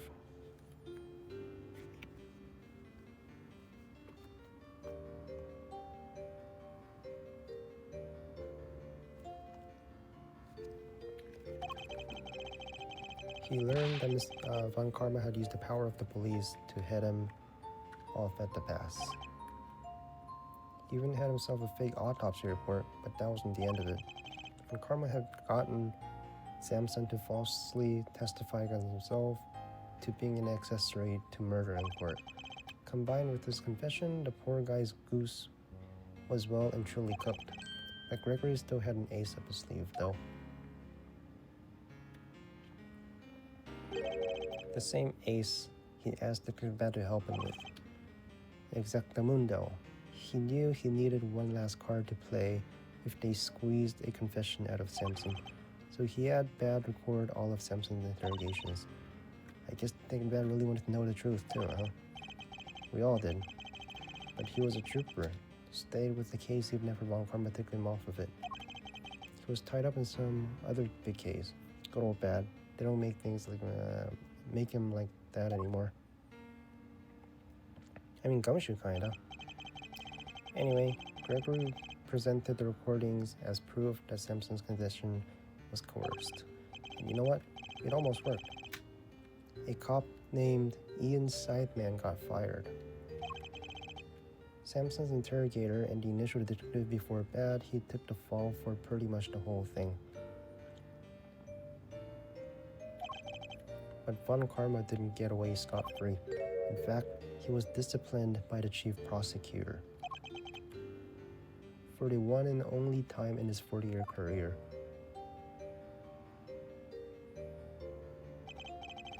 Still, Samson himself couldn't stomach another day in court. So when that guilty verdict came down, it didn't just signal the end of the day, but of the whole sad affair. I don't remember a lot myself, but my father's face when they declared Mr. Tangaroa guilty. I was a young child at the time, but even I could tell how much he was hurting inside. Gregory wanted to appeal the ruling, of course. He would have done anything to clear Samson's name. But then, he died in the elevator, right? Von Karma killed him. Poor guy. Well, Von Karma's in jail now. He never got the chance.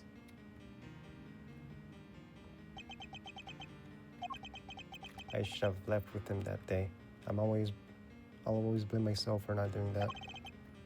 But I shoved that aside and obsessed over something else instead. Or rather, someone else. I hated what you did. Hated you for sticking to stick with Von Karma.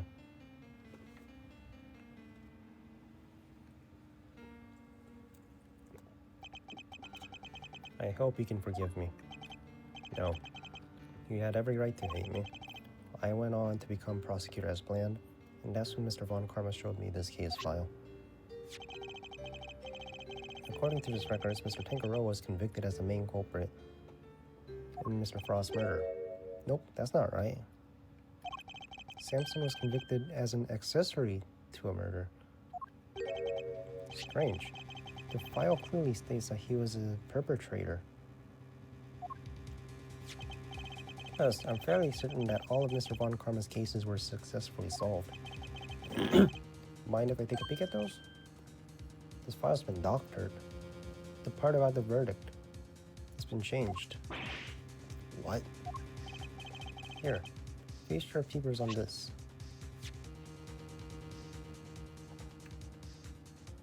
Suspect data: Samson Tagaroa, 39, convicted as an accomplice.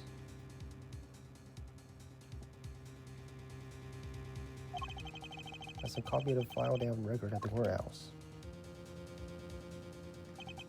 And why is my copy so different? So your copy... So his copy, my copy that Edgeworth has, is the fake one? Well, you said it came from Von Karma, yeah? My guess is he didn't want Gregory's son thinking there was a murder out there still at George.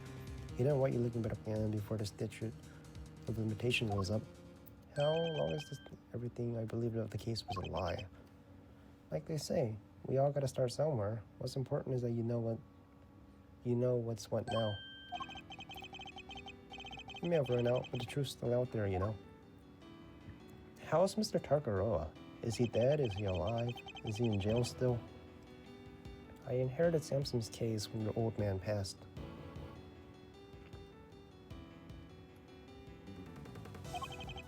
Prosecution handed it off to someone else too.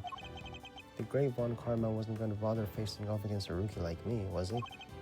Anyway, long story short, the killer was never found and Samson was found guilty instead. It's terrible. Is there really nothing we can do? Not without a real perp, I'm afraid. Until then, his confession stands. Speaking of which, I didn't find out until after the verdict has been handed down, but Von Karma has threatened Samson and made him a deal. Told him if he didn't confess, he'd make sure Judy was convicted instead.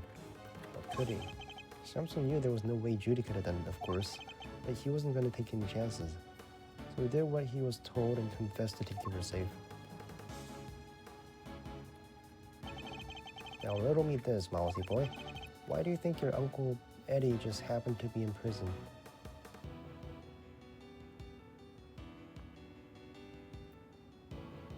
Why do you think your Uncle Eddie just happened to be in the prison the day Bronco Knight died? Ah, that's right. You were there to see Mr. Tagaroa. Bingo. Judy and I both promised we visit him every day. I didn't quite keep that. Okay, so he's still alive. But Judy did. She never missed one visit in all these years. Come rain or shine, she always showed up. But none of that changes the fact that Samson is still being unduly punished day after day. How heartbreaking. You gotta do something, Mr. Fender.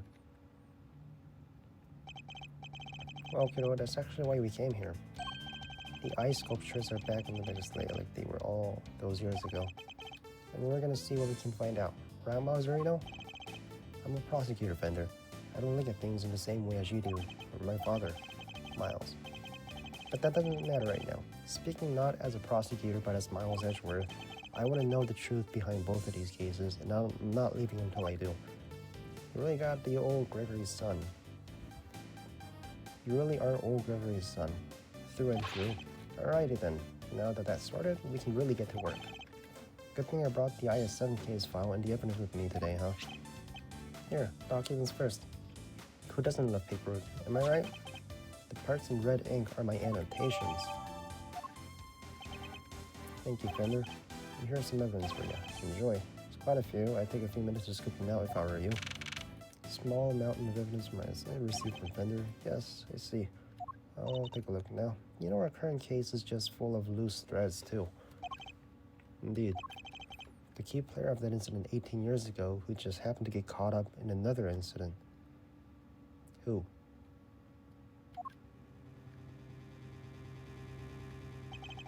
The ice sculptures in the Winter Wing are perfect replicas of the one 18 years ago. Who sculpted them?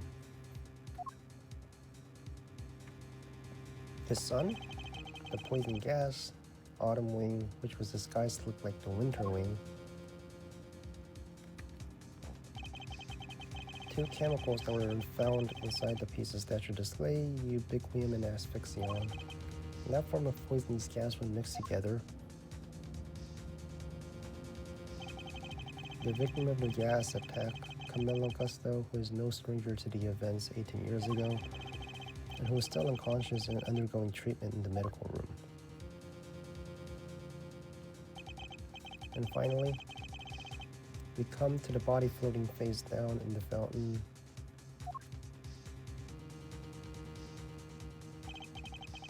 And the fact that the ice sculptures have melted just as they did all those years ago.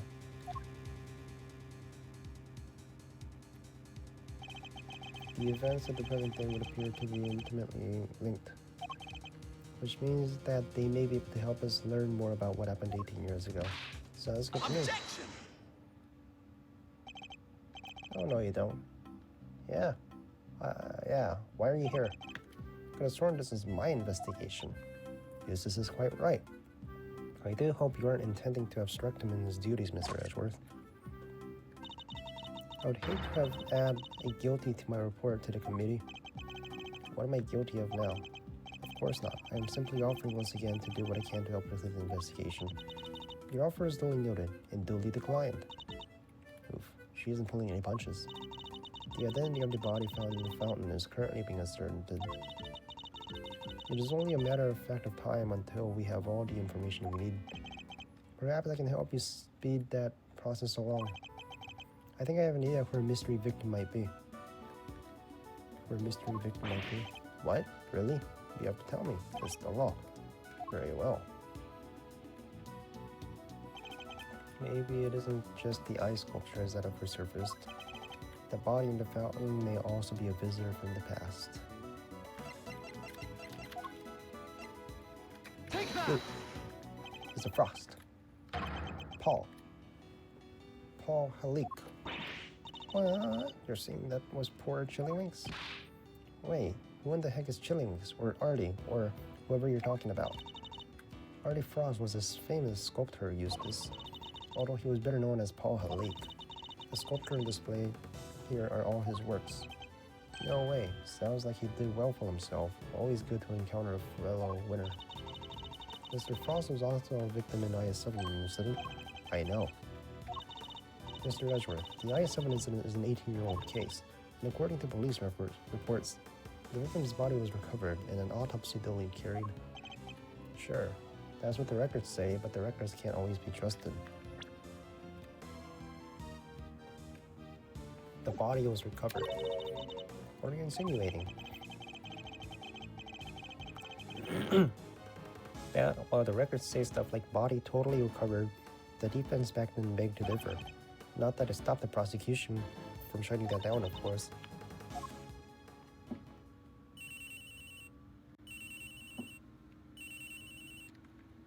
Who is it?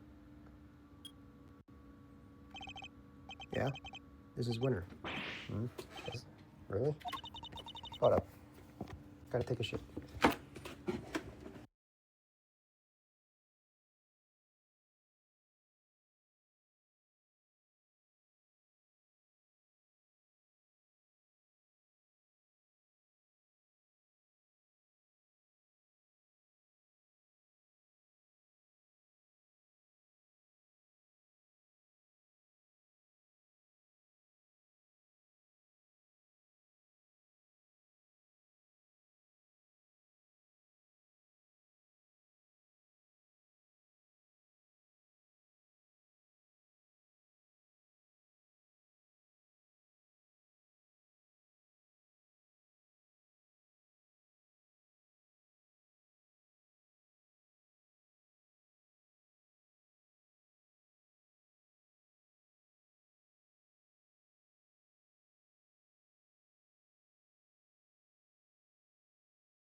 Alright, what does it use this?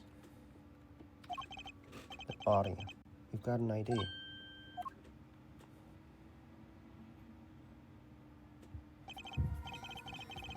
Some sculpture called the Frost or something? So I guess Edgeworth called it. Huh, even she's surprised. So my father's deductions were right all along. Well, just gamble. I'd say this changes things, wouldn't you? Perhaps now you'll admit that I might be of use in this case. More than a certain junior prosecutor anyway. I know a lot about the case. You're trying to steal my... Why are you here in the first place? You couldn't let me do this by myself? I'm doing no such thing. All I want to do is to uncover the truth. And if I want to get to the bottom of what happened here, we'll need to work together. We do not need to do anything. You do not need to know the truth. This case is none of your concern. It is my concern. Right? 18 years ago.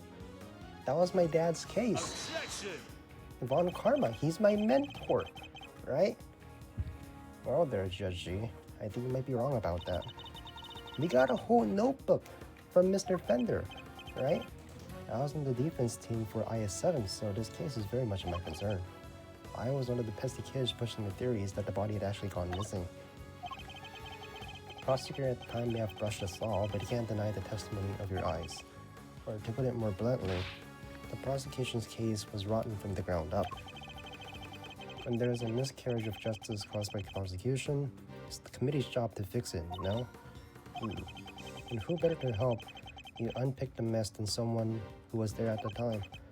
Unless you have an ulterior motive? Ms. Gamble seems to know the facts of the IS-7 in some detail, in which case I suspect she must be here on the committee's behalf. Your connection to the case is duly noted. I fail to see how it concerns Mr. Edgeworth. That's my pops. What you mean? Yeah. And that prosecutor, 18 years ago, that's my mentor. That's not enough for you. He was at the trial too. I think it's just possible he might have a little something to bring to the table, don't you? No. Very well. You may both assist in the investigation, but only if you refrain from interfering with the work of others. The winter wing is off limits for now. This room, however, is all yours. Alrighty. Great to hear we're on the same wavelength, G. Why don't we bring it in to show we're all on the same side of justice? She said no. Do not test me, Mr. Fender. The permission to investigate can be revoked at any time. Duly noted, Your Honor. This is a turn up for the books. We get to do our thing after all. Thanks to your immeasurable help as always. No sweat. Besides, I was mostly doing it for me. Same. Okay. I'll be investigating my own thing, so just holler if you find something interesting.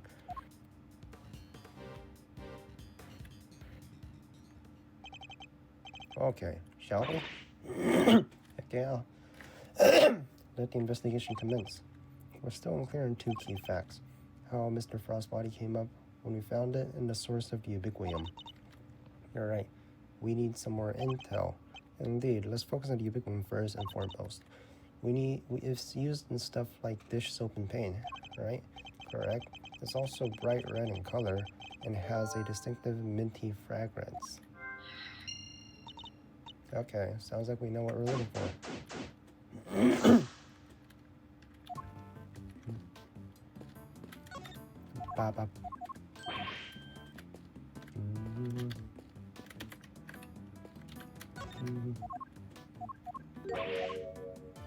This is the winter place, but this door leads to autumn wing.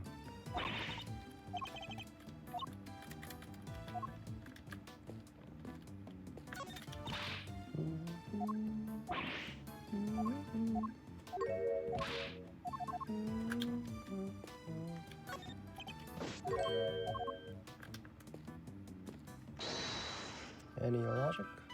Minty fragrance.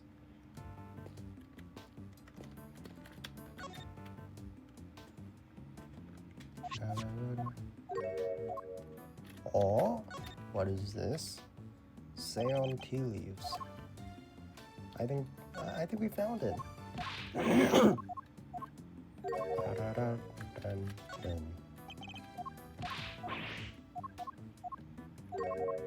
I think we found it. Ceylon leaves. Dun. Hey, Edgy, what is it? You careful with that teapot, you hear? Why is there concern all of a sudden? You gonna spill it? Honored guests. I can pour you a cup if you'd like. Miss Bound. Ah, Judy. I'm good, thanks. No tea for me. You two knock yourselves out. Thank you for the offer. Why not? A quick break won't hurt. 2 cups coming right up.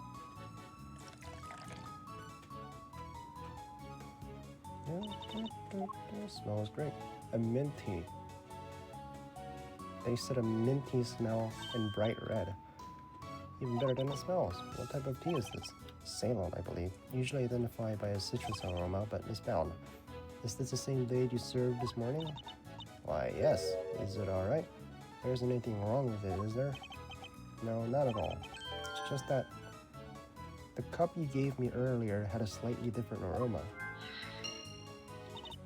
Really, that's all. I used the exact same blend. Can't see what could account for the difference. Hey, what's the big deal? Quit being mean to Judy's tea.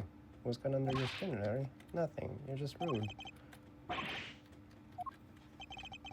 Oh, that was childish even for him. Wow. What happened there? Let's ask him about it later. Talking to Miss Bound is more of a priority right now. We might not have evidence to prove that she's the culprit, but it does seem likely that the poison gas was her doing. We done though? I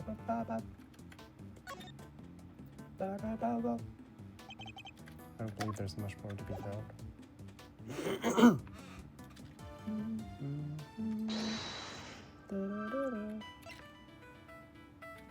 It doesn't say minty, right? Alright, let's talk to you. Where were you before you joined us? Visitor? Yes, a few things actually. The fact that I think you might be the one who set up the poison gas trap.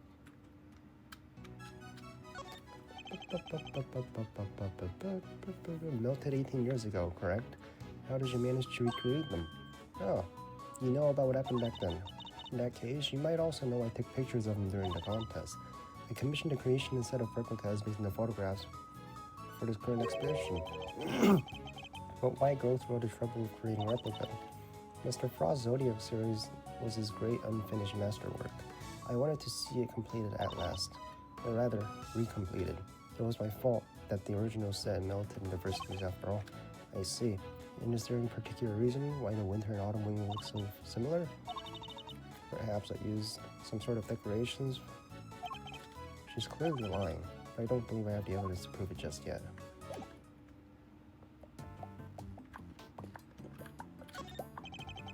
The color reminds me this is a puddle of spilled tea. And look, there's a small chunk of ceramic in it. Guess somebody must have broken something. I know that, I think. Certain high-strung somebody just might know a little something about it. Hello. Hello. Hunt is on. The truth will come out. Nothing? Okay. Is this the evidence?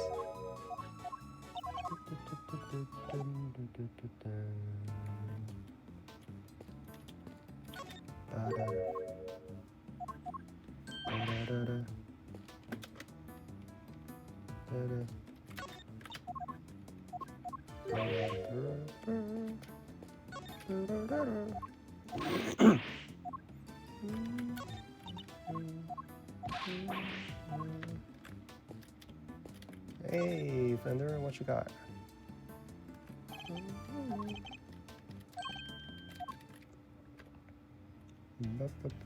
Two incidents. This case seems to have a lot in common with the incident from 18 years ago. And how? It's got a lot melting statues in the winter wing, even with the murder victim's body. But how did nobody ever figure out that the body had gone missing? Frost had no family apart from his son. Frost had no family apart from his son. Okay.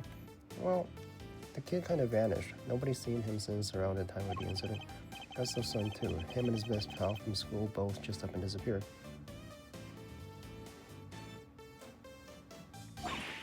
What? And they were never found? Gusto's boy wasn't. Not as far as I heard, anyhow. Guess Frost kid turned up in the end, though. He collected his inheritance at some point. But yeah, with no family around just after the incident, Frost got no funeral, no nothing. So no need for the police to release the body, and no need for anybody to find out they didn't have it. They filed a fake autopsy report. Nobody was any the wiser. Well, almost nobody.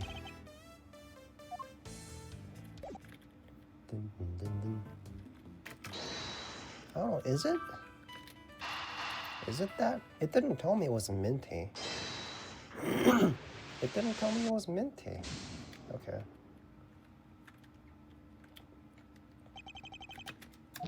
Doesn't add up. But it's the tea, right? Better think again. There's only two. Hey, yo, you found anything? The body, why did 18 years ago turned up into something? And why wasn't it all rotten and stuff? Did it slowly shuffle its way here? Zombies aren't real. Two chemicals, a large amount of sugar. There's sugar in the fountain. Where would it even have come from? From the ice. Larry, I hate talking to him. You're hiding something. Whoa, better with the glare off you do, swear. Come on, Kay, you know me. I wasn't staring. I was struck by an idea for a picture. He was glaring. Yes, and I'll keep glaring at you until you. But I already told you, I'm not talking to you anymore. You're talking to me right now. I mean, from now on. Why aren't you hiding? Come on, Larry. It's okay too. There's no time for kids' games. I certainly wasn't playing. It's pretty clear Lawrence is going to talk to you. Oh, he'll talk. Don't you worry about that. Perhaps presenting him with the right piece of evidence will force him to come clean.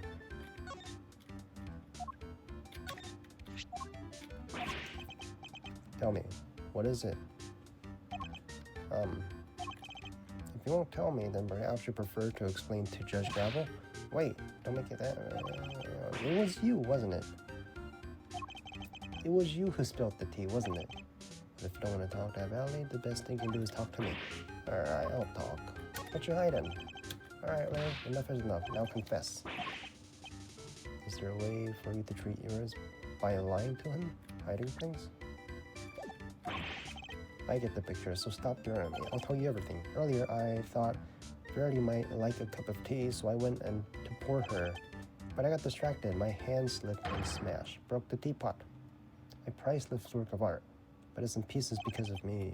No words far away I saw this coming from. Yeah, you really messed up this time, Lars. See, Edgy? Everyone's gonna think of me less of me now. Judy's never gonna forgive me for this. Crying to me won't help. Apologize to Miss Bound. My teapot? I see. I'm sorry. He's just on the ground begging. He's on his knees. I'll paint you a portrait. I'll paint you 50 portraits. Please. It's really me who should be apologizing. How could I have failed to notice that there were broken pieces of ceramics on the floor? Somebody could have hurt me. Here, let me make sure that's safely disposed of. The teapot in question was designed by Artie Frost, correct? I understand it was something you've long treasured. You must be upset. Oh, I am. But of course, all things break eventually. And as luck would have it, I have another identical teapot. It's far from the end of the world. Is she less attached to Mr. Frost's work than she used to be? I can't believe this, Judy. You're the sweetest, the kindest. This other teapot you're talking about, it's the one sitting on top of the cart right now, right? What do you mean? Yes, when the first one, I tried to hide the pieces in the bottom of the cart. And that's when I saw the other pot down there. So I took it out and basically switched the two pots. Oh, I see. You little derp. Why do you have to ruin everything? Everything he touches. You have no shame whatsoever. I'm sorry. It's really alright. Thank you for being honest. See, Eji? Isn't Judy the absolute best? I trust you won't take advantage of her kindness and will make amends somehow. Sure will. Let's say making as an artist, I'm going to give her one of my paintings. She was one of my models after all. It's only fair. Don't you think it's better to keep out of her way for a long time more? Oh, but I will be keeping her out of her way because I sketched her and the others already. Her and the others. Keen to see my work? I drew a few quick sketches of ravishing beauties. Wanna see? Interesting, ravishing beauties. I'm afraid you've greatly misjudged, Kay. I simply wish to see if Larry has captured any unusual details this time. Unusual details? Really? I want to see it. Might as well look, right? Let me see. Your sketches. Show it to me.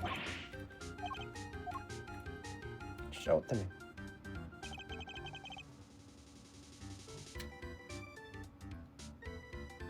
What is she doing? What is she trying to clean? Just a few of her fuses in there. Do you think she's beautiful? It's Verity, Judy, and somebody else. What you doing with the somebody else? I need to draw the room first. Something passed the time. And I saw one beauty and another, and well, I just scrolled them all down as I went. But these were all drawn different times. Huh? Yeah, I guess. I did one for you too, okay? You're on a different page though. You did? I'm flattered. How true to life are these sketches? Did you only draw what you actually saw? Of course. You think I draw things I can't say? Like using my imagination? Yeah, he has no imagination. So the colors are accurate. Interesting.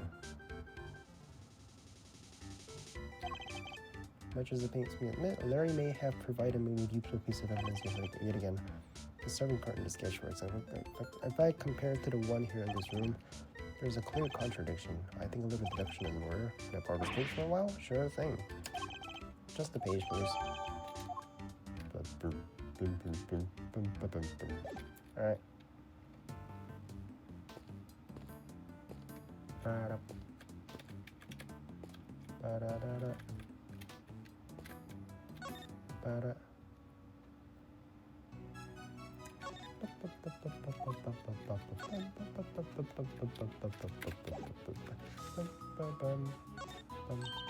Oh my, is that me? Yes.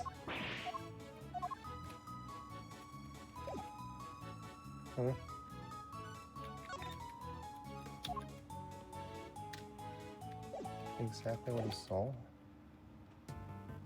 Could I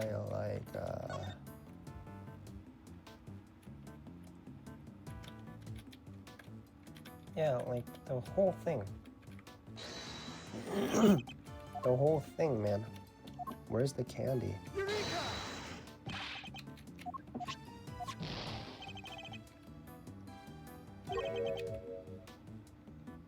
We've seen Miss Brown using this serving cart with the tablecloth, but somehow I got it.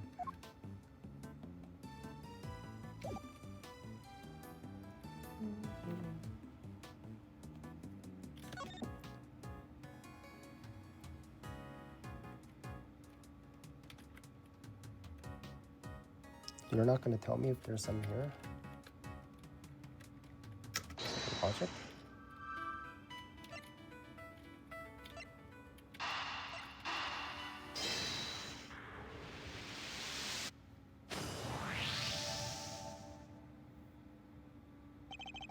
I suspect the difference in aroma is due to this T-spots. Means what you can do. The tea itself hasn't changed. Why don't we ask Miss Bell to be sure? I suppose so. My cup had a subtle minty scent, rather like you with tea. Oh, I just remembered. I made some peppermint tea in that pot only yesterday.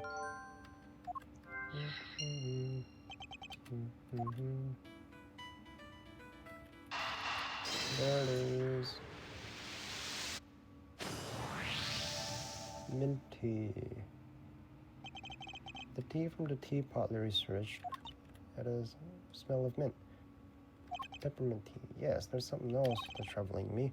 The spell seemed to have taken it back by switching the teapots than the breaking one.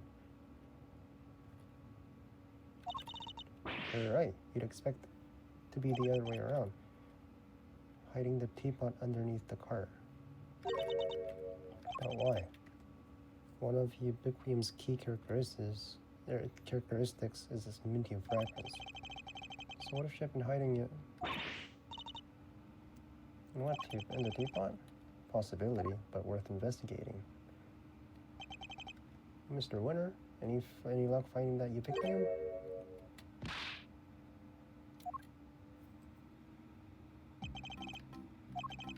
What about you? Don't tell me you know where it came from. I do. You do know where it came from? Yes. Where? Miss Mel's teapot. I like it. Yeah, this looks like a fitting prize for a natural born winner. I did it.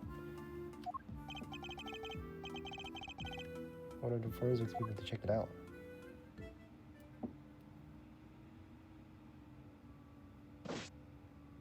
Check it out.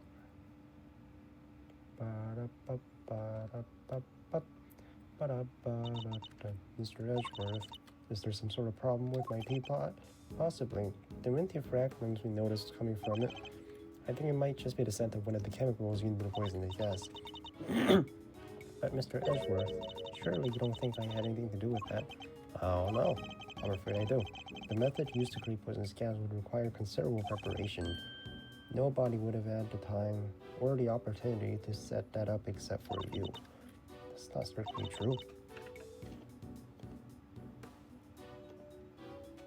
Took around a week to get Zodiac Hall ready for the exhibition. There were all kinds of people coming in. Alright.